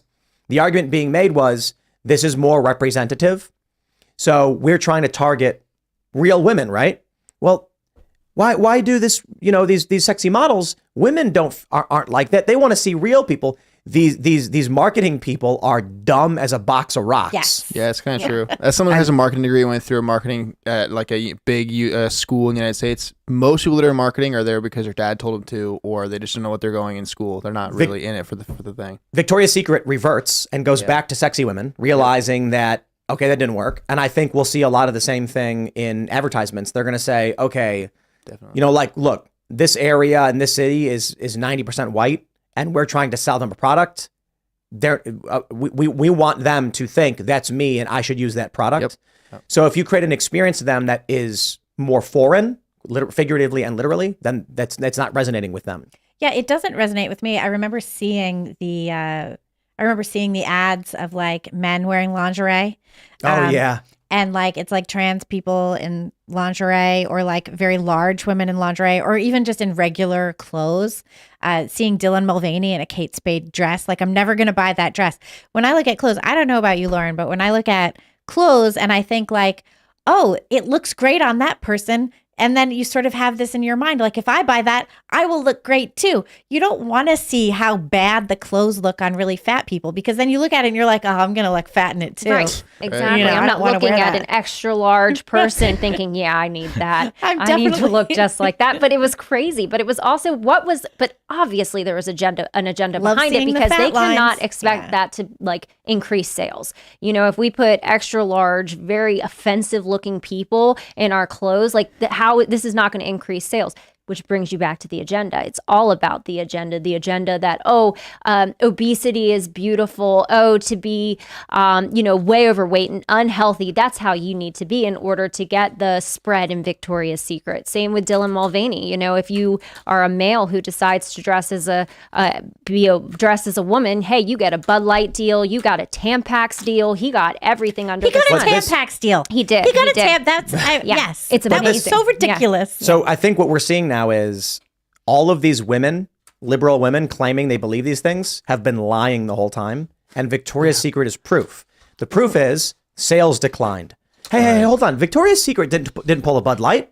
I mean, they kind of did. But there was no big boycott, no big backlash. Women didn't go around saying, no more Victoria's Secret. They just silently stopped buying it. Stopped buying it. While cheering for it. These liberal leftist women were like, yay, I'm not buying that. And what does it show? Here's how I think it works. The beautiful women that you see in lingerie, women are like, I understand that woman is objectively beautiful. I want to be objectively beautiful like her. I want to wear what she's wearing and be objectively beautiful. But when you put morbidly obese women and people like Megan Rapinoe, who is, look, not beautiful. She's a great athlete, props to her and all that, but she is not what men typically and stereotypically are attracted to. And maybe, and she doesn't want that. That's fine for her. I'm not arguing anything. I'm just saying women then look at Megan Rapinoe and go, she is not objectively beautiful. I do not want to look like her. Well, stops buying the product. Clothes are aspirational. You know, you buy Right. clothes because you want them to make you look good, and you want to feel good. And you how many you want to women feel like you're part of whatever the beautiful thing is. How many women buy one size smaller because they're like, I'm gonna fit in this? I aspirationally. literally never do that. No, but I'm not saying Then it's I the just have majority to of women. return it. I'm saying That would that- never that- happen. there are That just makes me feel worse. Wishful thinking. Though. looking at Victoria's Secret models. Okay, well, like, I'm not a woman, but my assumption is the reason why we have movies where the dudes are massive, like Chris Hemsworth in Thor, for instance. That you always see these stories where actually Jason Momoa, Right. Momoa, what's his name? Momoa, I think. Momoa. Yeah, Lisa Bonet's ex-husband. They posted a photo of him at the beach, and they were like, he's looking pretty fat. He wasn't. It's just that he dehydrates himself so that his skin gets real thin. You can see his muscles, so he looks ripped. But then when he starts drinking water again, Dehydration? Oh, yes. yeah. So when you see men in movies and they're looking all ripped and their veins are Not bulging and healthy they at have all. muscles and they're like, "Grr," they don't drink water for 2 days. Yeah. Oh, awful. That's right. so awful. You didn't know Because- that? Yeah. I would much rather have a hydrated, puffy guy. Yeah. Yep, and then you'll see like it looks like love handles, but it's thick skin and they have some fat on their body. But to get in shape for the movie, they eat ridiculous amounts of fish and chicken Yep. all day, every day, work out relentlessly, and then dehydrate right before they film the scene. For like 3 days. Yeah. Yep. The reason we go to those extremes is because you're trying to create something beyond the normal, something aspirational. That looks like a heroic, very, very strong man. I imagine it's similar in a certain way for women with like Victoria's Secret and these other companies. They say, we all know that men and women find that beautiful and we want to be as beautiful as we can be. So we want to be like them. That's why I think the sales drop when they put morbidly obese women. Cause like, well, there's a bunch of fat women. They don't want to look like that. No, they want to look like supermodels. They want to improve themselves and be better. They want to look better and be more attractive. Men want to look better and be more attractive. Men want to do more pull-ups or whatever. But then you see it all fall apart. Right. And also, I think, like, for example, with Victoria's Secret, like, guys buy stuff for their, like, wives and Yeah, I was just girlfriends thinking and that. stuff Oh, like yeah. that. And they're looking at Big Bonquisha over like, there oh, I don't thinking, want- I don't know about that. So, like, they want, like, the good-looking stuff because a lot of men buy stuff for their Yup. girls, too. And they don't think about that. That's a really good point too. The Yeah. guy walks to the mall and he's like, I want to, like my wife, I want to get her something nice. And they'll take a look at this. And there's like a 300-pound morbidly obese mannequin. And they're just like, It's like, No, she would thank take this you. as an insult. Thank Like, you. you can't do that. let's talk about this story here from the Daily Mail. Conspiracy theorist Alex Jones must still pay $1 billion in damages to Sandy Hook families and can't hide behind his bankruptcy protection, judge rules. This is crazy. They are saying that bankruptcy is not enough. So the general idea of a bankruptcy is, hey, we need to prioritize what we're paying back to keep the company operating. If they begin to seize his assets, InfoWars will cease to exist. That was always the point. I'm not surprised this is happening. It's going to get a lot worse in 2024. They're going to start going after everybody. Yeah. I think there's kind of part of it with the whole YouTube thing. It's going to start happening. Yeah. It's all going to start happening. It's- By but whatever it means. this is different from, Fox. The thing about Yeah, it's Fox different, News different, but- and the strike, I think this is just something that needs to be, the precedent has not been set on a new technology and a change in how the public operates. Right. So this is one of the first elections where you have ubiquitous live streams with prominent personalities who dominate prime time. So, of course, the argument from Fox is like, hey, what do you think you're doing? And it's like, welcome to the new world of public participation. This technology exists. People have always played the debates and argued and debated them and fact checked them to the public. Now it's happening in a digital world. Right. If Fox News has their way, it reverses the internet. Hey, maybe then there's no live in the pod, and eat the bugs because you can't have digital broadcast and digital public debate. They'd get rid of it. This is different. Alex Jones has opinions. 10 years ago, he had very bad ones. He's got to pay $1 billion. Okay, fine. He lost. They had a summary judgment against him. He files for bankruptcy. This will destroy the company. It'll get all my employees fired. And the judge says, so what? This is lawfare. They are trying to destroy Alex Jones. And you had talked earlier, said earlier about like defamation lawsuits. Now, they have to be said in malice. And I truly don't believe he said those things in malice back then. You know what I'm saying? I think he truly believed them back then. And how did they get him? Actual malice means you intentionally lied. You knew what you were saying was false. Yeah. So you say something intentionally knowing it was false. So it absolutely is. Because a lot of us, there's a lot of misinformation. There's a lot of stuff out there. We say things, we see things, and we make, a statement believing it at the time. He didn't say that in malice. He truly believed what he was saying at the time. And now they're still coming after him 10 years later, even though, and he never even said anything, Alex Jones never said anything that stated, oh yeah, I knew it wasn't true and I said it anyway. So it really is just a continued weaponization of the justice system to shut down all dissent, to shut down digital media, because they're coming for you next, because cable television is dying and digital is the future. And anybody who has a name for themselves or makes some really good points or actually does some damage on culture, taking back the culture, they're going to try and come for you. So that's just what they do. So you have to, and honestly, apologizing to. They come after you when you start apologizing. They smell you can blood. never apologize. Never. They That's smell never- blood yeah. and they will That's take your you all the this way whole down. struggle session thing. Yep. Don't apologize in a struggle session. Yep. Just sit there and take it and leave. And that's true. That's it. Why did they say that he can't file for bankruptcy and protect himself that way? I mean, I assume the reason is arbitrary. Quote, the families are pleased with the court ruling that Jones's malicious conduct will find no safe harbor in the bankruptcy court, said Christopher Mattei, a Connecticut lawyer. As a result, Jones will continue to be accountable for his actions on his site, yada, yada. I don't know. That seems absurd. Also, where is he supposed to get $1 billion Right, if he like only if has he's- 14 million? It's like saying, we know you don't have it, but that's not good enough. Right. So and what are how they is gonna he take? supposed to get it if they Right. shut down his channel? That's the Right. only way he makes money. Right. Because it's not what it's about. Yeah, Yeah. exactly. So they shutting just him want to scuttle him. I think this proves it. If it was really about recovering damages, they'd say bankruptcy must protect Alex Jones, and then we will garnish whatever wages and profit he would get off his show. Right. But So if they're can he appeal saying this? no bankruptcy protection, then InfoWars ceases to exist, and that's it. End of story. No money for anybody. Yeah, it's kind of like a by any means possible kind of thing is what I'm saying. No matter whatever they can do. I don't know if it says what is explanation for why bankruptcy doesn't apply. At least here, it just says the judge said it, so it is. I don't know what the argument is. Yeah. And When was this ruled? Was this today? just today. Really? Yeah. This just happened today. I knew that they initially were suing him for the entire it was like the same amount as the military economy of defense. France or something Yeah, like it was that. like the defense budget of the United States, something ridiculous. And it was, I mean, they're just trying to take him down. I hope Alex stays strong. We're with you, man. Like, this is not good. And they're just like, it's not even legal. It's not legal what they're doing. And I hope he appeals it. I know that different states have different, standards on how much you can sue a person for. So like in the state of Connecticut, like even though it was in Connecticut, in some places, like they couldn't sue him for more than a certain amount legally. So I don't know if this still applies to that or if that just overrules all of that. I'd have to read it. Yeah. Even CNN doesn't give the reasoning behind why he's not protected from like bankruptcy. This doesn't make sense. It just says the judge said it. The families filed the motion because they thought he wouldn't pay, and then it goes on to explain the past lawsuit.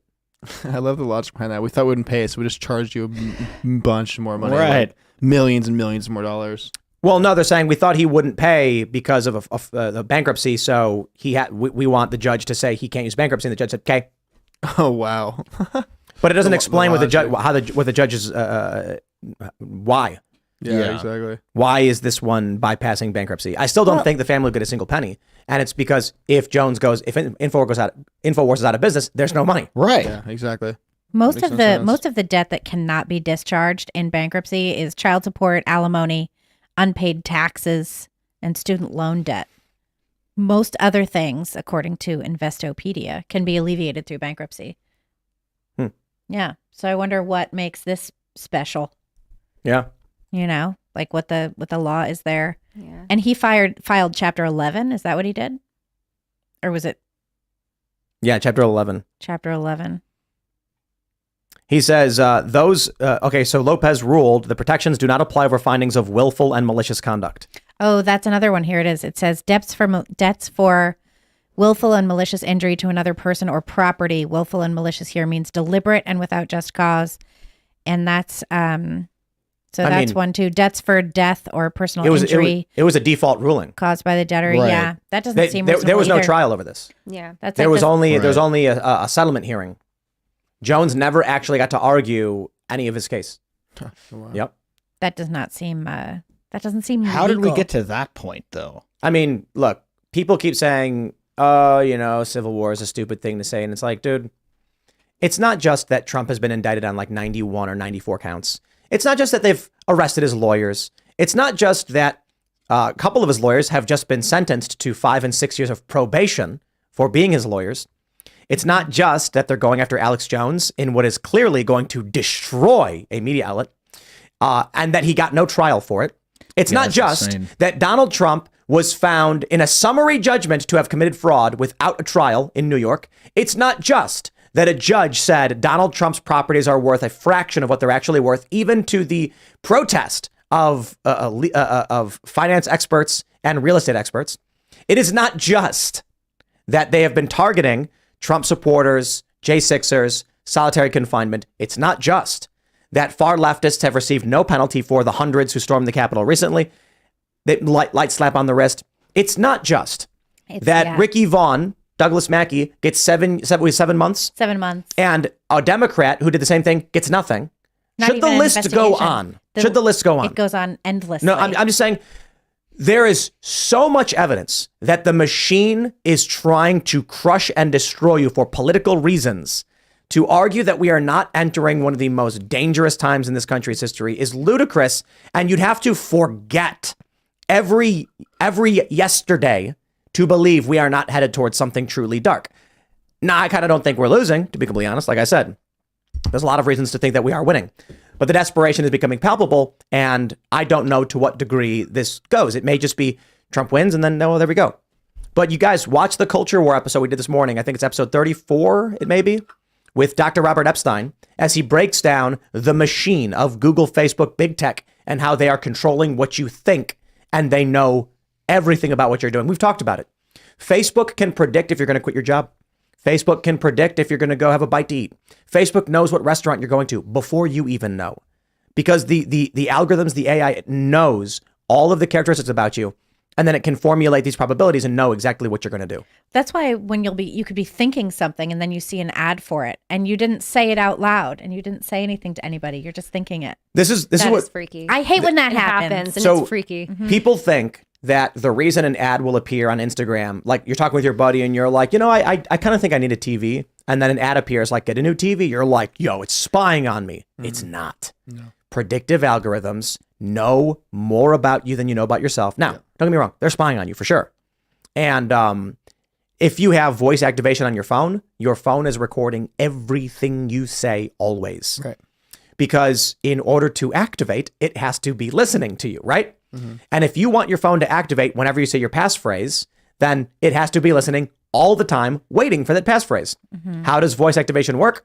Voice tech works by taking your voice, sending it off to a private company, translating that audio file into a text file, sending it back to your device, and then inputting that as a command, which means everything you say.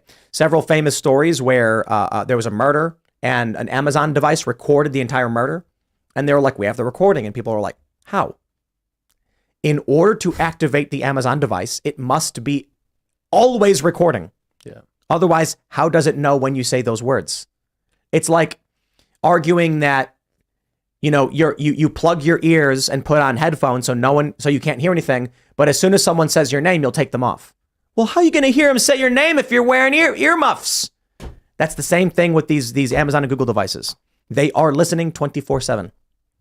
Welcome to your brave new world. Yeah, so be careful in people's houses when you're in there at night stalking them, trying to, injure them. Be careful of that Amazon. Be careful. Turn it off. Yeah.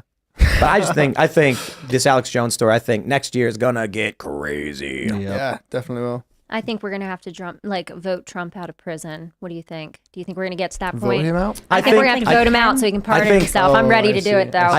It's Sidney gonna be Powell crazy. and Kenneth Chesebro stabbing him in the back. I think that's definitely happening. Is going to result in widespread 14th Amendment lawsuits in like every state from every Democrat. She took a plea deal, didn't she? She did, yeah, and so did Chesebro. And agreed to testify against him. And by pleading guilty, what people keep saying, it's so funny. They're like, yeah, but she took misdemeanor charges for election interfering in an election or something, and Trump's name wasn't mentioned. And it's like, okay, yeah, headline, guilty. Yes. So now what's going to happen is Trump's lawyer pleaded guilty and has actually been sentenced. Every Democrat, Mark Elias, they're going to file 50,000 lawsuits, all saying, in this court case, in this court case, in this court case, the defendant admitted they interfered. They admitted, and they were working for Donald Trump directly. And there's a reason they keep charging the little guy first. There's a reason they charged all the January 6th people in Tanya Chutkin's court before they dragged Trump into her court. And the other thing, too, is you see at Mar-a-Lago in the documents case, they got the IT guy to flip on Trump as well. They got him a plea deal. Right. And so he's going to testify as well that he was, I think they're alleging that he had been pressured to erase surveillance footage. Well, see, I think that they do a lot of this too to get the headlines. So the headlines: Trump's lawyer pleads guilty to this election fraud, like election manipulation, or all these different things to demoralize his base. Because I know that base from 2020 truly believes in the Stop the Steal movement. You know, everything they marched for, everything they truly believed in it. And it's a way to demoralize them as we go into 2024, like thinking, am I crazy? Like, was I wrong for supporting that movement? And they do that with those headlines. So it's not just chipping away at Trump, it's chipping away at his base to demoralize his base.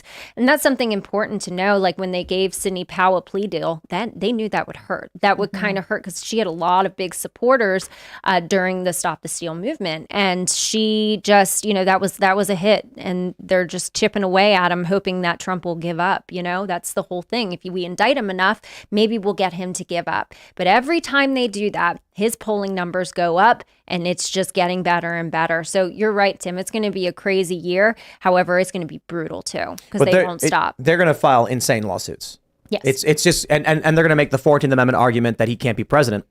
Check out this story we have from the Daily Mail.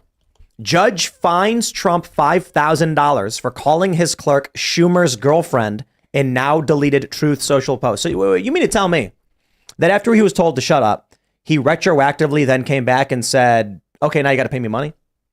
Yeah, so they made Trump be quiet. Trump deleted the post, and now they're fining him.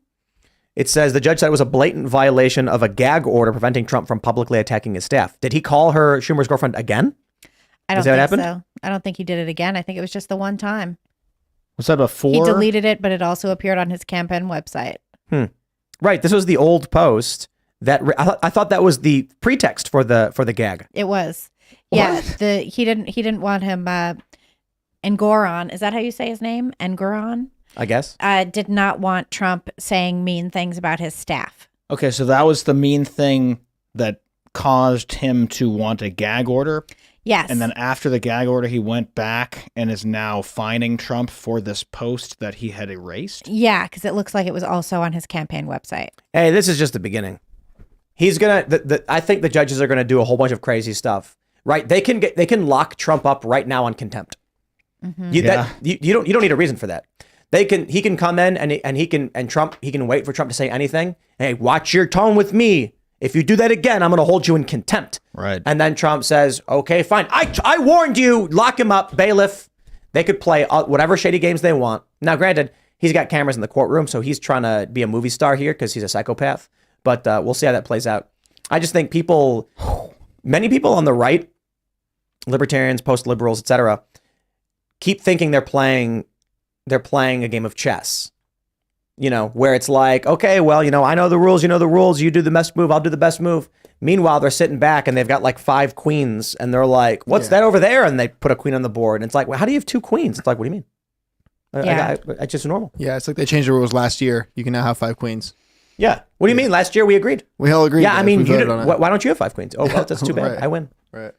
It's like playing Monopoly where the person who's the banker keeps pulling extra money out and you're Yeah, like, literally. you're cheating. I'm like, no, I'm not. Yeah, guys, I know we this voted last is year. a We lot. ruled on this last turn. It's okay. It's a new rules, Yep. guys. We Right. agreed. And he also has the gag order in the DC case. It was put on hold today Oh, I for a see. little bit, but What? he also it was what? You can put a gag order on hold for a little bit? Yeah, so Judge Tanya Chutkin, who actually oversaw the cases of a number of January 6 defendants and sentenced them to longer than the Department of Justice was even asking for, said that the gag order in that case, that's the J6 case, would remain on hold while she considers Trump's suggestion that he should be allowed to speak freely about the case. What? Yeah. So she had issued the gag order on Monday, which prevented him from speaking publicly by targeting prosecutors or anyone on staff or witnesses. Wow. And it's a very serious restriction. It's the most serious restriction that they've had so far in any of the cases. Trump's attorneys appealed it. And so now they're just like hanging on for a minute. Trump's lawyers called it egregious and intolerable, saying by restricting President Trump's free speech, the gag order eviscerates the rights of his audiences, including hundreds of millions of American citizens who the court now forbids from listening to President Trump's thoughts on important issues. That's crazy. That's actually a great point. It's only getting started. And that is what he says, right? Like, they're not coming after me. They're coming after you. I'm just in the way. Right. Yeah. Yep. And Trump's base loves those insults too. Like they love They're a them. lot of fun. Like they're funny. Come They're the on. best part. I thought Trump's tweets were the best part of Trump, and them trying to stop that. It's unacceptable. And I love how, Biden keeps making everything worse and worse. And on Twitter, people keep going, hey, wouldn't it be nice to just have some mean tweets? Yep. Hey. Mean tweets were And the it's best part. true. It's true. Yeah. I mean, their argument was, but the mean tweets. Mm-hmm. And so you're like, no new wars, but the mean tweets. We're withdrawing from the active wars we're in, but the mean tweets. Yeah. He And then it's just insulted. like, a lot of people were like, but we like the mean tweets. Exactly. They're great. And it's just because he was just an ordinary person saying things that we all were thinking. And I thought, I think my favorite one was the Rosie O'Donnell one. And she got really mad. Was it Megyn Kelly asked him about it? And because I think he called her really insulting. And she was like, oh, you called women this? And he said, no, just Rosie. And it was really Yeah, funny. that's It was funny. one of the epic moments of Trump. I it's think that's one of our favorite parts. There's a whole Shane Gillis bit about how he just went up there and started, attacking everyone. I was like, whoa, you can do this? Yeah. Like, this is it could be your thing? It's like, yeah, it can be. Yeah, and I'll give it to Ted Cruz. He was a good sport. I'm pretty sure Yeah, Trump told true. him his wife was ugly or something, and then he turned Lion around. Ted. Lion Ted. Ted, yeah. He insulted him so bad. But you know what? Lion, like roar. Lion, He called him lying Ted. And then after, Ted got behind Trump, all of the Trump supporters started saying lion. Yeah, they Ted, workshopped like a it. roar. yeah. Yep. Yeah, he was a good sport. He was didn't hold a rebranding grudge. of He an just insult. got in Yeah, line that's right. and endorsed him. It was good. Ted Cruz, I respect it for that. So. I don't know what the DeSantis campaign thinks they're doing. I mean, but the crazy, I keep hearing people. We have a lot of people come on the show, and we've had some people who are not hyper partisan. They're conservatives, but they're kind of just like, come on, guys, we got to win this. And they're going, why are the DeSantis people attacking me? And I'm like, what'd you say? Like, I haven't said anything about him. And I'm like, dude, the DeSantis people are trying to lose. That's the only thing I can say. Yeah. What's amazing is they keep giving ammunition to Joe Biden. Yeah. Maybe that's the point. I don't know. Yikes. Yeah, they see, I liked DeSantis as a governor. I thought he was a great governor. He did a great job during COVID and everything, but it was just the standard. It wasn't like he was doing superior things that set apart. That is what the standard should have been. Governors should have kept their states open. They should have not put masks on kids. They shouldn't have closed the schools down, closed the churches. Just because DeSantis didn't do that doesn't make him special. It means he was upholding the standard. And, I respect him doing that, especially because a lot of Republicans sold out during that time. However, it's a character flaw. Donald Trump drug him across the finish line in his election to put him where he was. And this is how you treat them. I think that it was a character flaw on his behalf. I think that he should remain governor. The people of Florida need him. And I don't think that he needs to have higher aspirations, at least not yet. So that's my opinion. I thought he could have been a shoo-in for the next go-round, Yep. He should have been VP and then presidential candidate next time around. That would have ran That was back. that was the path. If he had ran on, hey, this is my record, this is what I've done, this is what my conservative record, which is strong. Hey, I'm just here because Donald Trump might get arrested. But it's he the was high just heels, running as though, a VP. The high heels. That's campaign ending. Yeah. I Right missed there. this part of the news cycle. What happened with that? Oh, he's wearing lifts. It's like that Like- Seinfeld episode. Remember where they said to the guy who was like the body double for one of the kids on a TV show, Mickey. It was Mickey, and they're like, Mickey's wearing lifts. He's wearing heightening. lifts in his He's shoes? heightening. Yeah. No, I don't remember. And on Seinfeld, he was heightening because Oh, this. it was growing. What is this? This definitely looks like he's wearing lifts right here. Are they just weird cowboy What? boots? What are those? Dude? No, because it makes his levitating. lower leg look really, right? It's like Chris Angeling it. Weird. It's very weird. Yeah, that's it. There it is, too. Oh man. Yeah, that's damning for me. Like, okay, so look. Funny. So there's no foot here in the front of the boot, and it's just like, dude. Yeah, if you ever worn like cowboy boots, it looks like he's just putting his foot halfway in and his heel is sitting right on the end of the boot right there. Man. You know what I mean? Like, Look how- he's but just hanging hold out on. right now. He should really just On be the wearing left, a pair of weird. loafers. Look how long his fibula Yeah, is. it's weird, man. There's no way, dude. I don't know. You can argue that it's distorted or whatever, but I think when you can tell there's no foot in the upper boot, and the pressure on the front of the boot looks like the top of his foot. It does. This Yeah. it looks like an accurate drawing of what he's doing. Yeah, that's what it looks like. Look how long his leg would be It's so if it was wild. like, yeah, that's crazy. His leg would be massive. Dude, this guy just, I don't know. I feel bad for him. I feel bad for him because I thought he did a good job. Yeah. This looks like he's on his tippy toes.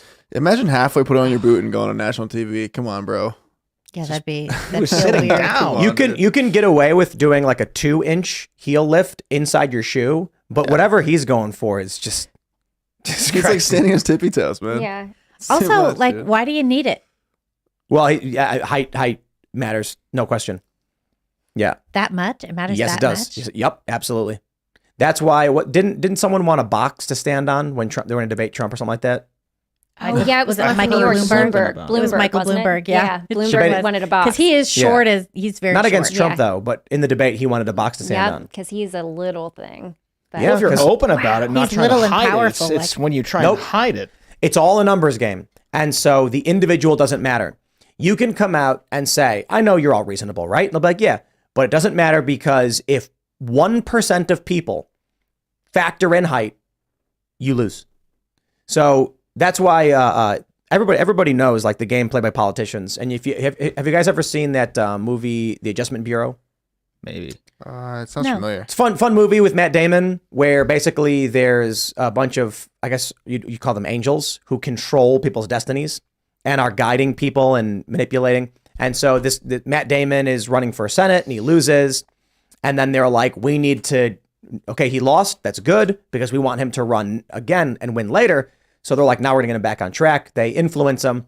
He goes out to give his concession speech and then he just gets tired of it. And he's like, okay. And he's like, see this tie? We actually spent $5,000 to figure out what tie I should wear. And he's like, we actually have a consultant telling us what the right amount of scuff on a shoe should be. $15,000, like just basically breaking it all down. But that's the game they play. They probably went to panels and showed Ron DeSantis speaking without the lifts and with the lifts and found that there was a massive benefit to wearing lifted shoes, lifted boots.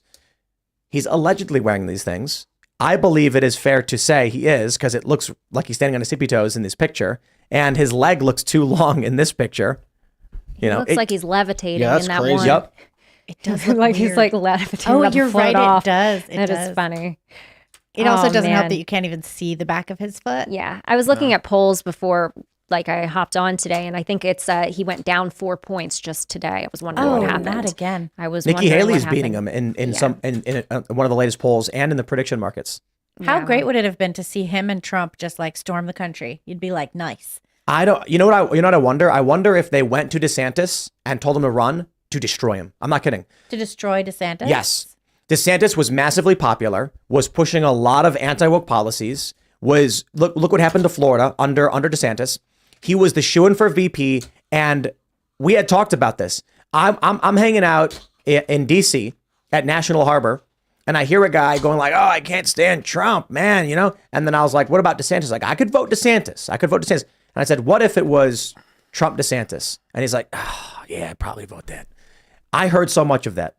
If DeSantis was the VP, what did we all say? Oh, it's no question. Because DeSantis is the everyman, the regular guy with military experience who tones down Trump and gives you that assurance. Don't worry, Trump, I'm going to keep him in check. So they go to him and they whisper in his ear, "No, you should be president. Come on, run." Now who's Trump's VP? DeSantis implodes, tanked his own. I mean, come on, who told him to wear those boots? Whoever told him to wear That's those a good boots destroyed point. him. That's a really good point because now he's disliked. He used to be loved. Now he's Yep. very disliked by the same people that were once his base, and that somebody was filling his head, telling him, "You got to run. You're going to Yep. win this. We're going to make you like the superstar. They loved you during COVID. They're going to love you now."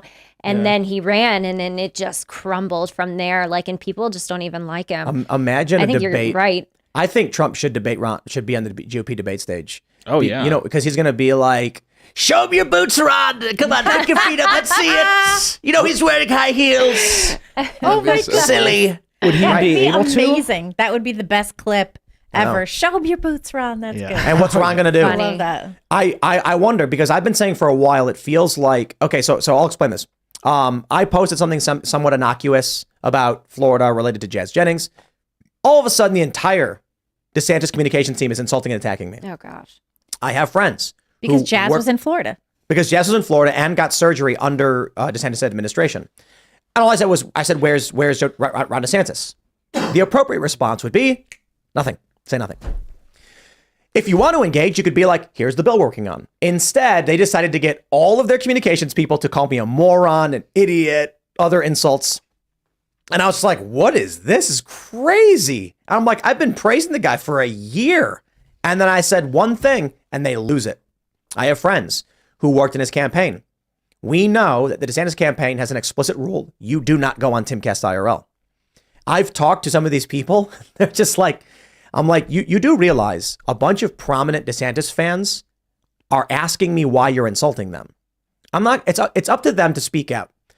But the guests on this show, just go back through the list of the people we've had on the show, and you can try and make your guess as to who you think it is, but it's about 3 people have said, are you being attacked by Ron DeSantis' campaign?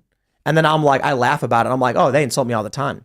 And then they'll ask me, why is this happening? We've had people say, I've been getting attacked by his communications people for no reason. Actually, take a look at what happened with Ashley St. Clair this past week. We did, she made a funny joke about Ron wearing high heels. And Christina Pushaw immediately responds like, okay, Christina Pushaw was like, when you have no argument against Ron DeSantis, so you make up this insult or whatever. And it's like, Ashley posted a meme about boots. She didn't make an argument about policy. She wasn't actually striking at his campaign or his career or anything. She was just joking about a meme.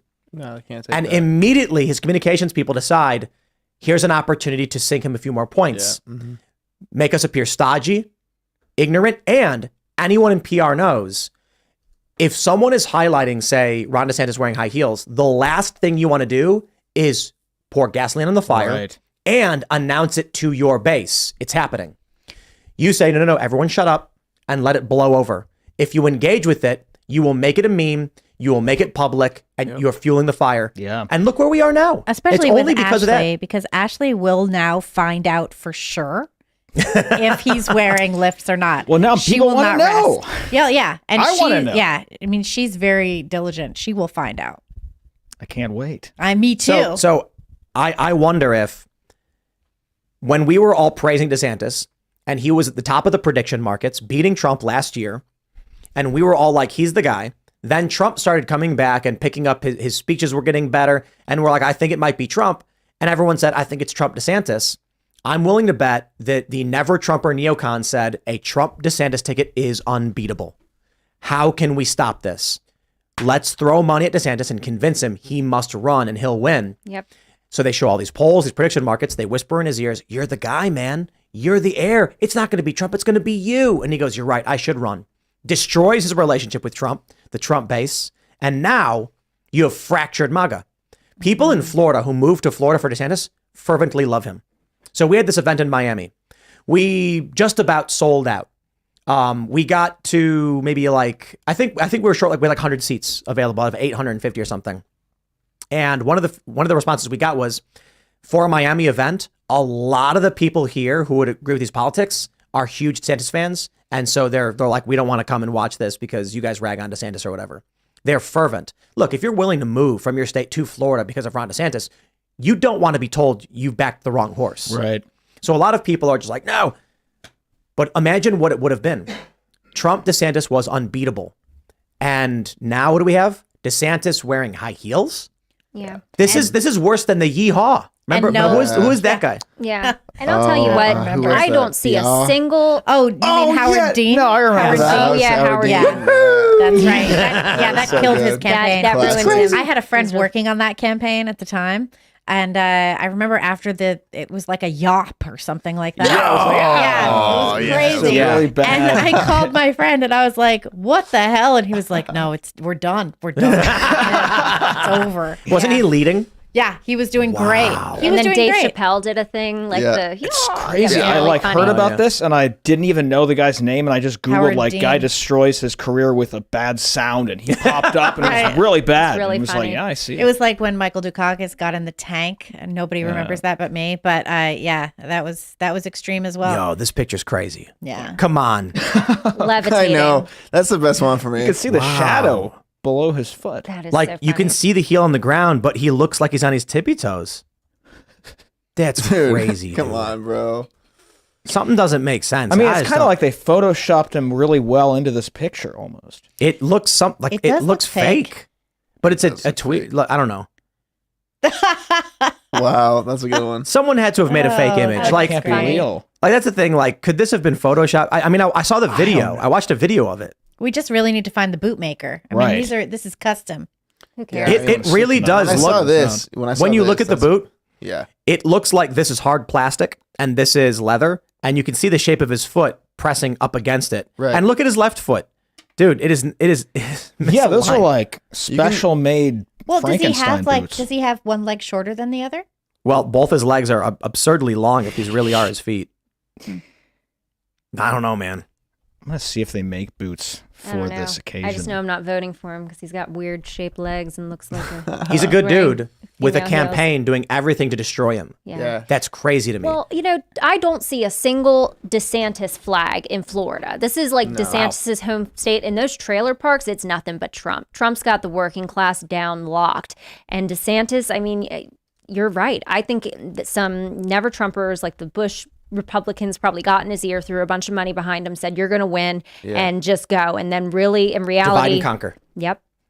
Divide and conquer makes the most sense. Yeah, I think They so. know if Trump and DeSantis team up, unbeatable, we need to make sure they can't. Split the Right. vote. That's it. Oh my Split the vote. goodness. I think You I found found him? him. I'm looking for them too. I'm like boots to make me taller. Can you? Like- What do you search for? Well, I'm at donsfootwear.com, elevator height increase boots. And I see a pair of Nice. cowboy type boots. Maybe they're not maybe exactly the same, but Boots. Oh, there's the come on, Google. Augusta 2 and there's the Cantu. So There's a lot of boots that look like they would serve the purpose. Interesting. yeah, but his have like an inner lift Right. to disguise. It's a discreet. Some of these do too. I don't Some want of you these to do know too. I'm wearing How do I find these that? lifted boots, but Look at ooh, elevator boots for men. These elevator boots. elevator boots. I found them. Yeah, you that's see? them. That's definitely them. No, I'm looking at I'd like love to these. see that. Yeah, I'd well, also love to see Crispin that. Glover wore and those there's on something that inside thing. it. There's something Yeah. inside. That's what I'm saying. It looks like if you ever put a cowboy boot on, you put your foot halfway in, you put your heel against the back of the boot, you have that whole bunch of space. It looks like he's just standing in regular boots, and then he has like some socks underneath his feet or Right. something like that. When I search It could just for be regular elevator, boots. cowboy boot, hidden lift, a picture of Ron DeSantis pops up. Nice. Well, It's- that's the answer. I'm at referencing itself now. donsfootwear.com. That's where I am. Don's Footwear? Donsfootwear.com, yeah. Yeah, I don't know. Well, anyway, I'm sure they exist, in fact. Yeah, I'm sure it's likely. So you said when you were in Miami, people were saying they were like hardcore DeSantis fans. So we ended up selling, like we almost sold out the whole venue. We didn't quite sell at the 850, but in Austin we sold out in a day. Yeah. And so two things people said was Miami's too hard to get to because it's like It's all the way down there, and it's like, oh, okay, fair point. So even if you're in like South Carolina, you're like, that's brutal. So we're looking at Pittsburgh and Nashville next, which is a more centralized location for people who live in the area. They can come down from different directions. But one component was we thought Miami would do really well because it is transformed so much, deep red. But we did hear that there was like a lot of people are just very heavy on DeSantis and don't want to admit they backed the wrong horse or whatever. So they're just like, Just backing away. oh, slowly. Tim's insulting DeSantis. Gotcha. What is it? Don's Footwear? Yeah, donsfootwear.com. Oh, And they're then- bespoke shoemaker. Is that what it is? And then we search Bespoke, for right. elevator. Oh, elevator. Elevator shoes is the height first increase tab. boots. Yeah, Yeah. Oh, wait, elevators and you then can one get of the 5 inches. Yeah. wait, elevator. Oh, look at that. Yeah. That 6-inch, 5 Plus, they casual, also 10 do inch, as bespoke tall as you orders. possibly can. They also do All bespoke elevator orders. 3 shoes. feet extra height, dude. Wild. They look like stilts. I think we Do you see how they? Oh, and they look. also do Yeah. the smoke. Yeah, there you go. And if you scroll down, there's like cowboy boots. There's more stuff. Oh, whoa, that's crazy. But none of these That- are like that'd be- obviously that'd be- trying to hide. Wouldn't it be so funny if No, I they're- just bought some of these and like, just for no reason? There are. Look at the Decided to run for Vaquero. president, or I'll be 6'2" tomorrow. But I've always been 6'2". What do you mean? I mean, I have some boots that are like this, but not like. Even there, like know what they sort the of- bottom height is associated with advantages in the professional and personal lives of men. Most They look kinda CEOs like are above a- average height. That's like this is like I can probably Women see, are attracted to taller men. I can Well, see there's him all on those. this There's reading all that. those women's shoes that are like wedges on the inside only, like those Yeah, weird high yep. heel sneakers that are Yeah. like Yeah. high heel on the inside. That's what I think Those it always, is. yeah, those always freak me out because it's like you're stuck with the uncomfortableness of high heels and you don't even get the visible credit of wearing. Select high height heels. increase. Look at that. Select increase Right. height. Whoa. Nice. 4 Does it render it? inches. Yeah, Well, yeah. and then you just get crazy. the boots. Dude, I think we should order a pair of these for everyone in the company, and Everyone just we'll do a spot. cast castle bit where everyone's really tall, Just like but like everyone's like 6'7". walking like they're on a stilts. little It's like, star. sweet. Yeah, that's great. this company would make like 20 grand overnight. Look at this. Look at this. There's so many. You can see how they do it. They've got like you can see the shape on the outside. Yeah, on the inside there's that little wedge. Yo, that's crazy. Wow, dude. There are these ads on Instagram where they sell these inserts. You can buy them for like $20 and you stick them into your shoe, and then it gives you a 2-inch lift on your heel, and your shoes are like on the ground. You're on high heels, but you're hiding Yeah. it. You're heightening. And then there's like the commercials are funny because there's a guy same height as the girl, and then they're like, "Yo," guy's got a microphone. He's like, "What do you think about this guy?" And she's like, "He's all right, I guess." And he's like, "Here, check this out." And then he puts the inserts in the guy's shoes, and he's like, "Now he's tall." And she's like, "Oh yeah, I like it." And he's like, "You don't care that he's wearing that he's not really tall?" And she's like, "No, I don't care. It's great. I like it." And I'm like, What happens when they get to these the guys, bedroom? these guys are gonna buy it. They don't care, I guess. Like Well, I mean, you don't really need to be tall in the bedroom necessarily.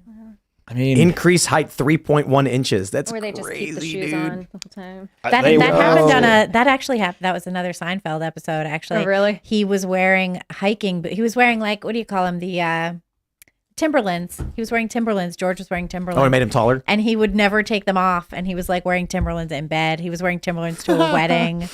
Yeah. All right, we got to go to super chats. We're running behind. Before we do, smash that like button, subscribe to the channel, share the show with your friends, become a member at timcast.com. No members only tonight, because it's Friday, but we're going to read your super chats, and you can, of course, buy Cast Brew coffee at castbrew.com to support the show. We sponsor ourselves. All right, Dom Dan Cam says 1. Congratulations, sir, for $2. You are the first super chat. Nice. Clint Torres says, howdy, people. Never forget if you're first, it's because I allowed it. Keep up the good work, Tim and crew. Love what you're doing. And Clint came in second. Get second place, man. I love this one. Quispy Joe says, I am become first. Smash the like button. No, you were third. Then we have David Magdaleno says, take that, Clint. What? You were fourth. One evil chef says, Chuck Norris for speaker. I just watched all the Expendable movies. They're so awesome. I love them. Expendables 4 is not as good because Sylvester Stallone's too old. He really needed him. The first 3 are just so hokey and hilarious. When Arnold is like, you'll be terminated, when I'm back. And everyone's like, and then Chuck Norris walks out in like, I think part 2. And then they make a joke. Like, I heard you got bit by a rattlesnake or a cobra. And he's like, after 5 painful, agonizing day, the cobra died. And then they all laugh. Yeah, I thought it was great. They tried doing part 4, but Sylvester Stallone's like 77. So it's, he's looking old, man. It's become a meme a little bit. It has, definitely. Yeah. Dimmadoom guy says, when am I getting the Timcast branded snowboard? Oh, we're not making snowboards. What? Skateboards we can do. Yeah, that's a lot of money. Peter Balk says, if what Epstein says about Google and Android is true, Dr. Epstein, do you think they had foreknowledge of the Hamas attack and did not say anything? If so, was it benign neglect or intentional to push the agenda? I do not think the probability is on the side of Israel having foreknowledge. I believe that they were warned about something. And what Hamas has stated is that they only whispered among 2 or 3 people about what they were really going to be doing. Going to Israel and being like, there may be an attack doesn't help. And you want to play that game, have someone be like, on this date, someone will break into your house. Good luck. It's defense is very, very difficult. But I think Israel was did not know. And I don't think they were using the argument that could be made for this is that the tech they did use should have been predictive of something. But if they're not using these things and they've isolated themselves from it, then the machine can't track what they're doing. So I think that was kind of the point they made, how they kept it a secret. And we talk about that war game, that famous story. You guys probably know the name of it. I don't. Where it was like an older guy and younger guys. And the older guy won. And it was because they wrote down their instructions on a note, put it in a guy's pocket and wrote it on a motorcycle. Whereas the other guys were trying to spy over like communications and radio waves. And that's not what they were doing. It's crazy. That's interesting. David Magdaleno says Clint is indeed a worthy adversary.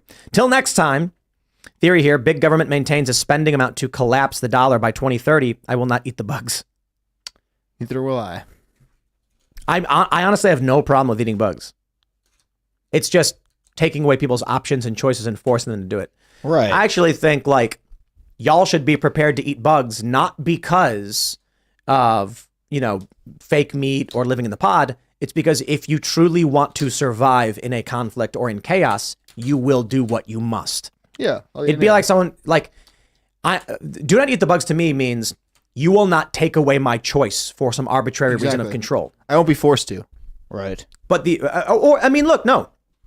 If the system collapses because they did it, it's not what I'm saying. I'm like, in that case, eat the bugs, survive. You must survive. Forced by somebody else. Like compelled. What I'm saying compelled to is better. They're not going to stand in front of a cow and say cows are illegal now. Yeah. You have to eat a bug. I'd be like, get out of here. I'm having cow. I'm having beef. Yeah. I just ordered a whole bunch of biltong. That stuff's so good. Yeah. It's good That stuff. South African jerky that. Oh yeah, good. But that's my point. It would be like, imagine if under the idea of like, I want to eat the bugs. I'm not saying like the argument is in the context of doing what you must to survive, eat the bugs. I recommend it. Don't die. We need you to live. We need our ideas to survive. Imagine if someone was like, I will not warm myself at the campfire. I demand, oil heat in central condition. I won't live in this bulletproof pod. Right. Right. It's If more there's the no- demoralizing thing. They want to Yeah. humiliate you by eating the cricket biscuits and then Right. taking away the real meat. And Cricket then, biscuits. Yeah, They don't and taste good. And you've had one? We bought cricket flour and we made Oh my goodness. 50-50 cricket bread. And the problem nice. with cricket is that it's astringent. I'd liken the flavor to earwax. Ew. Oh, Yeah. Uh-huh. you ate it willingly. Yeah. Oh, Well, you we had like to try it. Yeah. Of course. Yeah, I'm all about it.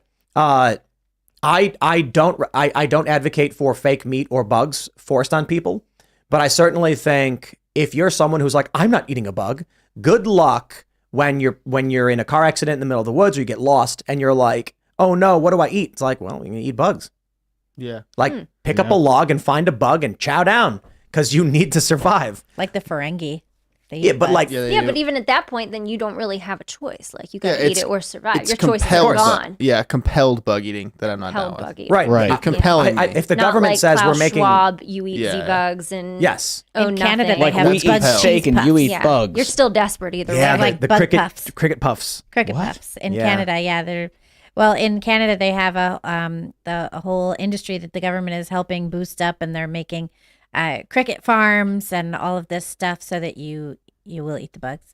And there's like products already on shelves with bug puffs. They're like cheese puffs, but bugs. Jedediah Richardson says, Ian is doing what? Props to him. I'm proud of his transformation. Yeah, he sent me a message. Let me read what he said. Let's see. He says he's doing tactical training with Luke. Yeah. Full cardio, extreme airsoft. Ian's going to come back 2 weeks. It's going to be 2 weeks and he's just going to be like massive. Yeah. People, are gonna be Ripped, like, "Whoa." wearing a cross necklace, just Oh yeah. People don't understand. Exercise is addicting. This is what I don't get. Like, I don't understand the people who are like, I don't want to exercise. That's so weird to me. Oh, I hate exercising, Yeah, and I same. do it every single day. How And do you hate it? I don't get it. Maybe it's because I'm a dude. I'm just bored. I find it boring. Oh, that's why I skate. Because Well, see, skating but is skating so fun. yeah, I need like a better exercise. Yeah. You know what? you gotta play pickleball. That's the new game I of the was thinking- dissident, right? You have to play pickleball. It is. Pickleball. Like I was if you are thinking in of- the right, you have to learn how to play pickleball. Robbie it's gonna be just- mandatory. Kind of like a pod Robbie just sport. stood up in his living room and it's started so fun. screaming and pointing at the screen. See, I like a lot of sports that I don't play anymore. Like I loved skiing and swimming and all of these kinds of Great exercise. Okay. biking. Now hold on there a minute. Yeah. But Ginger McIsaac says, how, pray tell, do you know what earwax tastes like? Are you a human being? Okay, when you were a little kid, you never like itched your ear, and then later like somehow was eating something and tasted earwax. Bro, I'm not playing stupid games. Come on, humans have nasty stuff all over their body, and like earwax and weird stuff can get on your hands or whatever when you're a kid. I once chopped a bunch of chili peppers, and then 4 hours later itched my eye. Okay, and it's like it stays. Classic. So yeah, that's how. Or I can just give you the millennial answer of. I was at a Harry Potter convention. I was and just going to mention the Birdie Bots beans. Brady Bots beans. Yeah, fair with those. All right, let's see. What do we have? Justin Slaw says Israel bombed the third oldest church in the world in Gaza. Well, it's a shame. I just don't believe anything that comes out of Gaza. I was reading about that, and it was the IDF was looking into it, and they had said that they had bombed something nearby, and there was collateral damage. Yeah. Justin Amash, I think, announced that one of his relatives had died. He was a congressman who died in the Orthodox Church. Was that the same one, I think? I don't know. Or is it a more recent one? It was an Orthodox church, and it Yeah. was today. Yeah, and it was the IDF was checking it out. This is a war situation. I don't believe it. I don't know what happened. Bro, I just don't believe anything. We didn't cover it because we couldn't get any real information. As soon as the hospital stuff happens, I'm just like, it's all lies. Bye-bye. Have a nice day. And they're like, you just blindly believe Israel? Well, Hamas lied about a hospital being blown up, so yes. Rashid Tlaib lied about a hospital being blown up, so committed yes. massive terrorism. Exactly. They and now they're playing for sympathy, and Right. I'm not really having I'm it. so over it. So over it. All right. Bender the Offender says, watched the segment with the woman complaining her college degree in marketing was essentially pointless. I never bothered going to college. I went to a blue collar job instead, and I have little to no debt. Bunch of useless degrees from these colleges. College is a scam. Yeah, I feel so bad for these kids. It's a video where this woman is like, I have a marketing degree. I can't get a job anywhere. I make more money. She's like, all these jobs, it's a pay cut if I want to work in marketing. I make more money serving sushi rolls. True. It's like, well, yeah, that's a tangible job with real revenue coming and going, and like we can track the profits on this. It's just like she said she was almost. But here's the funny thing. She said she's almost 25, and she wants a job that pays $150 to $200.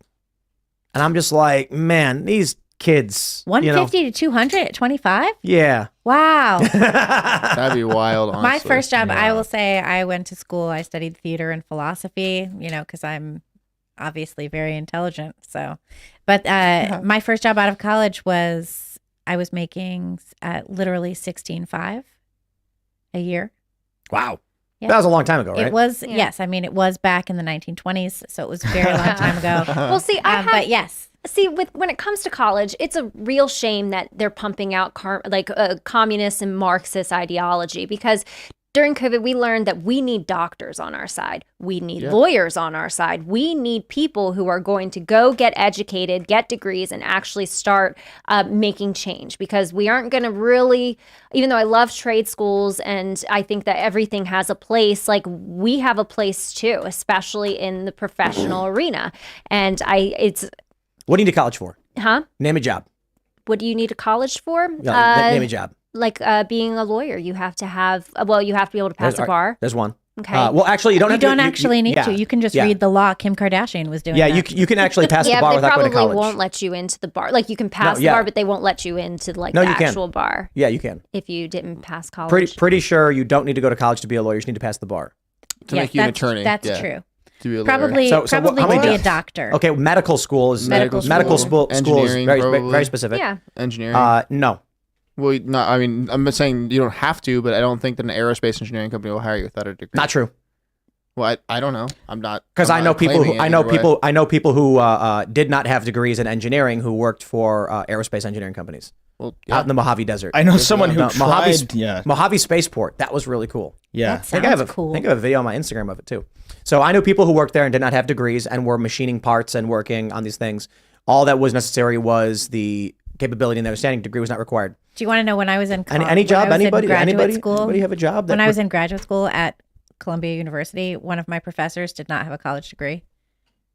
Oh, really? Yep. Well, of course. He didn't have a college degree. And I was giving guest lectures to PhD courses with no high school diploma. Right. After Occupy Wall Street, with the drone technology that we had developed, look, me and my friends hacked a bunch of drones to live stream from them. Nice. and we were doing mobile broadcasting, numerous universities had me come in to give guest lectures to PhD journalism students.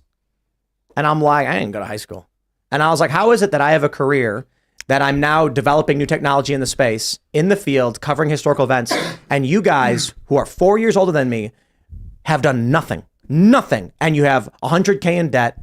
I'm just like, okay, do you, I guess. I would say medical school. That's the main one.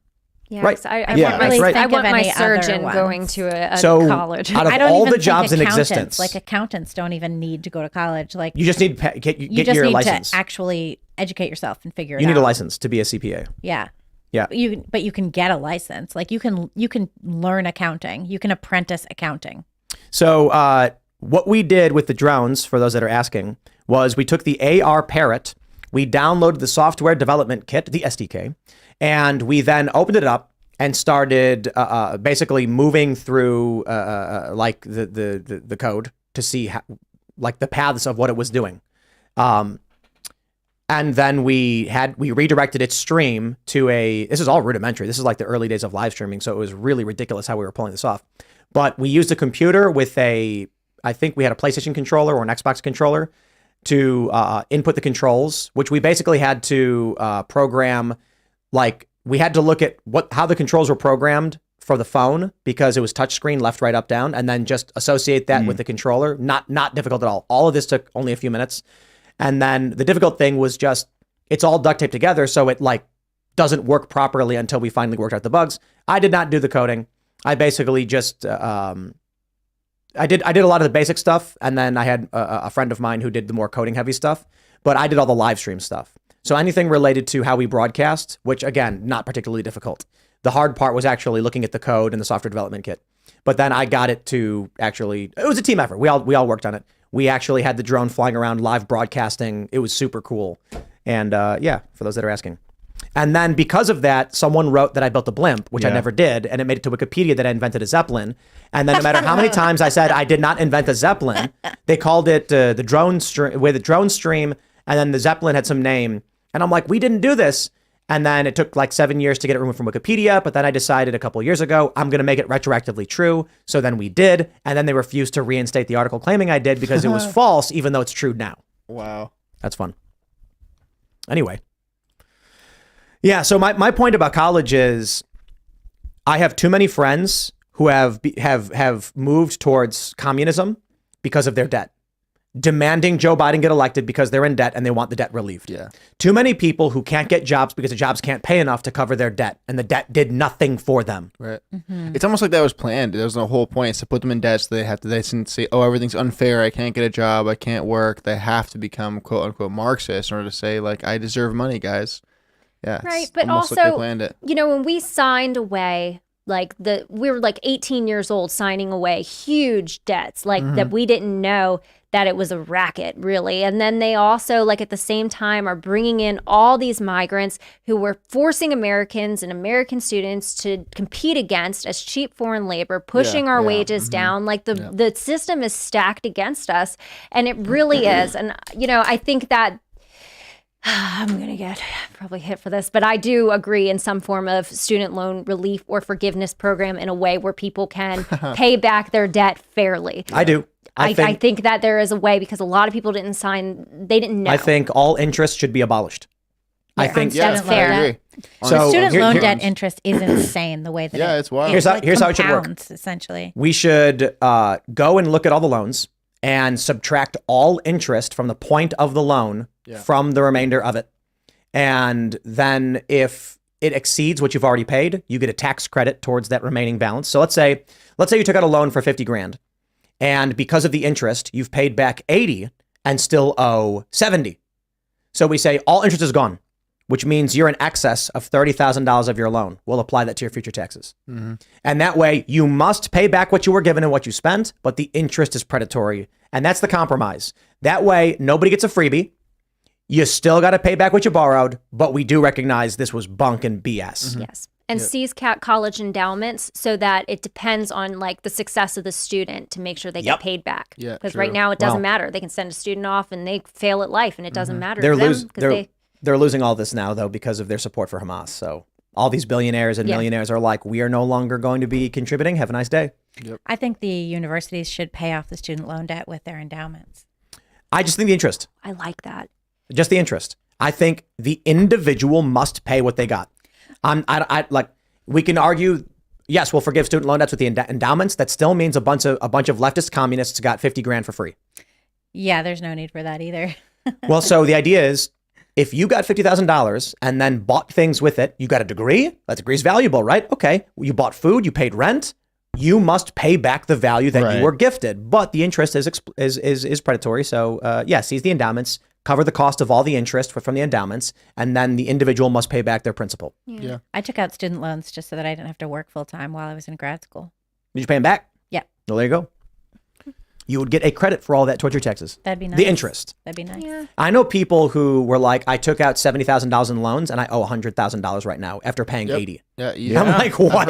Right. Yeah, it's messed up. crazy, It's It is dude. predatory. And, and also the whole corporate structure is rigged against conservatives. Like, it is so hard for a white male, like a straight white male, to move up on the ladder because everything is like competing against him, trying to push him down. I think that the system is rigged against a lot of regular, ordinary, good folks who went to college, and they aren't able to because they're competing against H-1B visa workers who come in, who will work twice as long for half as much. We can't compete. So I think that this both there's a win-win strategy here where you hire American first.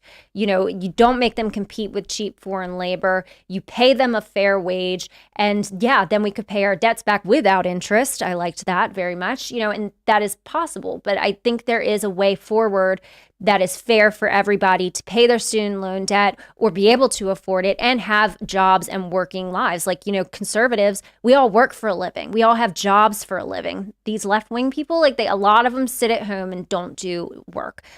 There are, of course, I'm not speaking for the majority of them, but the college students who are complaining because they can't afford their student loans, they didn't really try, and they don't really have jobs. So I want to read two more here. CVA Buck says, Jeff Bader says, electrical engineering, try being one without a degree. And then CVA Buck, just after him, says, I'm a senior engineer at a nuclear power plant with no degree. 10 years Navy nuke experience plus industry certifications, just now working on degree. One of the funniest things that I think was ever said to me was, after Occupy Wall Street, I get featured in a bunch of magazines. I get featured in Times Person of the Year, one of 6 features. I was featured in Times, nominated for Times 100 Most Influential People. Not that we care about the mainstream media. It's just like the industry is giving me these accolades. It's featured in GQ, 6-page spread, front page featured story, featured in Maxim, Spin, getting all these stuff like, wow, look at the journalism he's doing, the new technology and everything. And then I had family members being like, are you going to go to college now? And I was like, I'm in the magazine for the futuristic work and the transformative nature of what I'm doing. Why are you asking me to go to college? It's just this mentality is insane to me. Yeah. I remember I had a very different, I had like a perspective shift.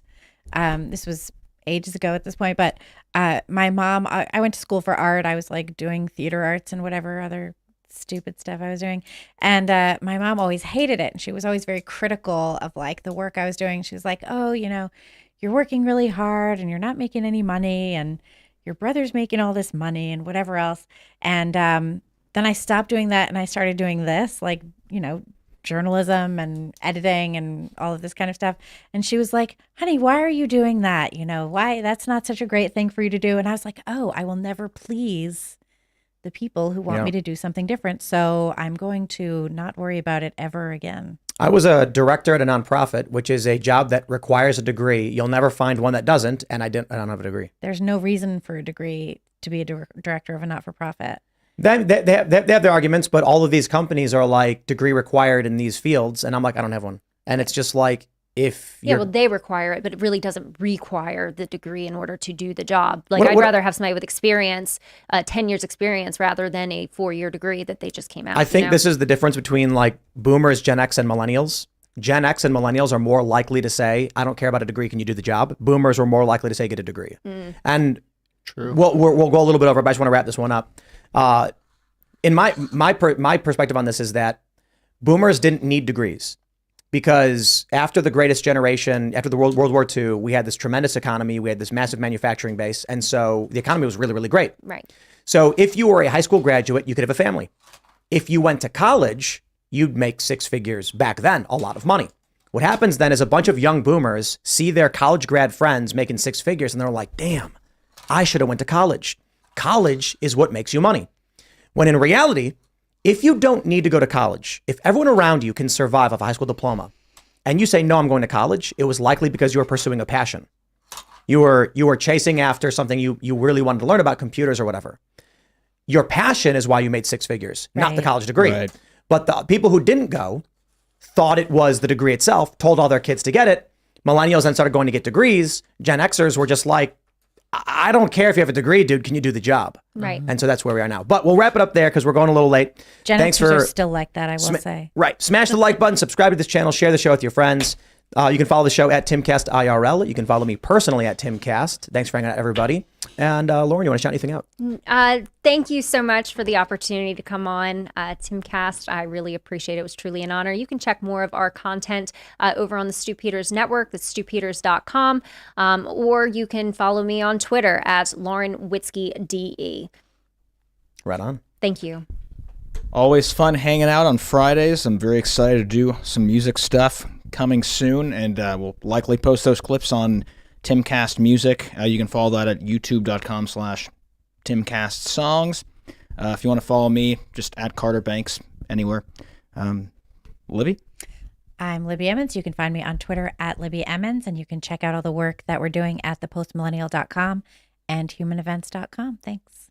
And I am Serge.com. This is fun. Anyone who's a Bucs fan, the game is on the 21st. Let's win this one, guys. Cheers. All right, everybody. We will see you back on Monday, but we got clips coming up all throughout the weekend. So thanks for hanging out. We'll see y'all then.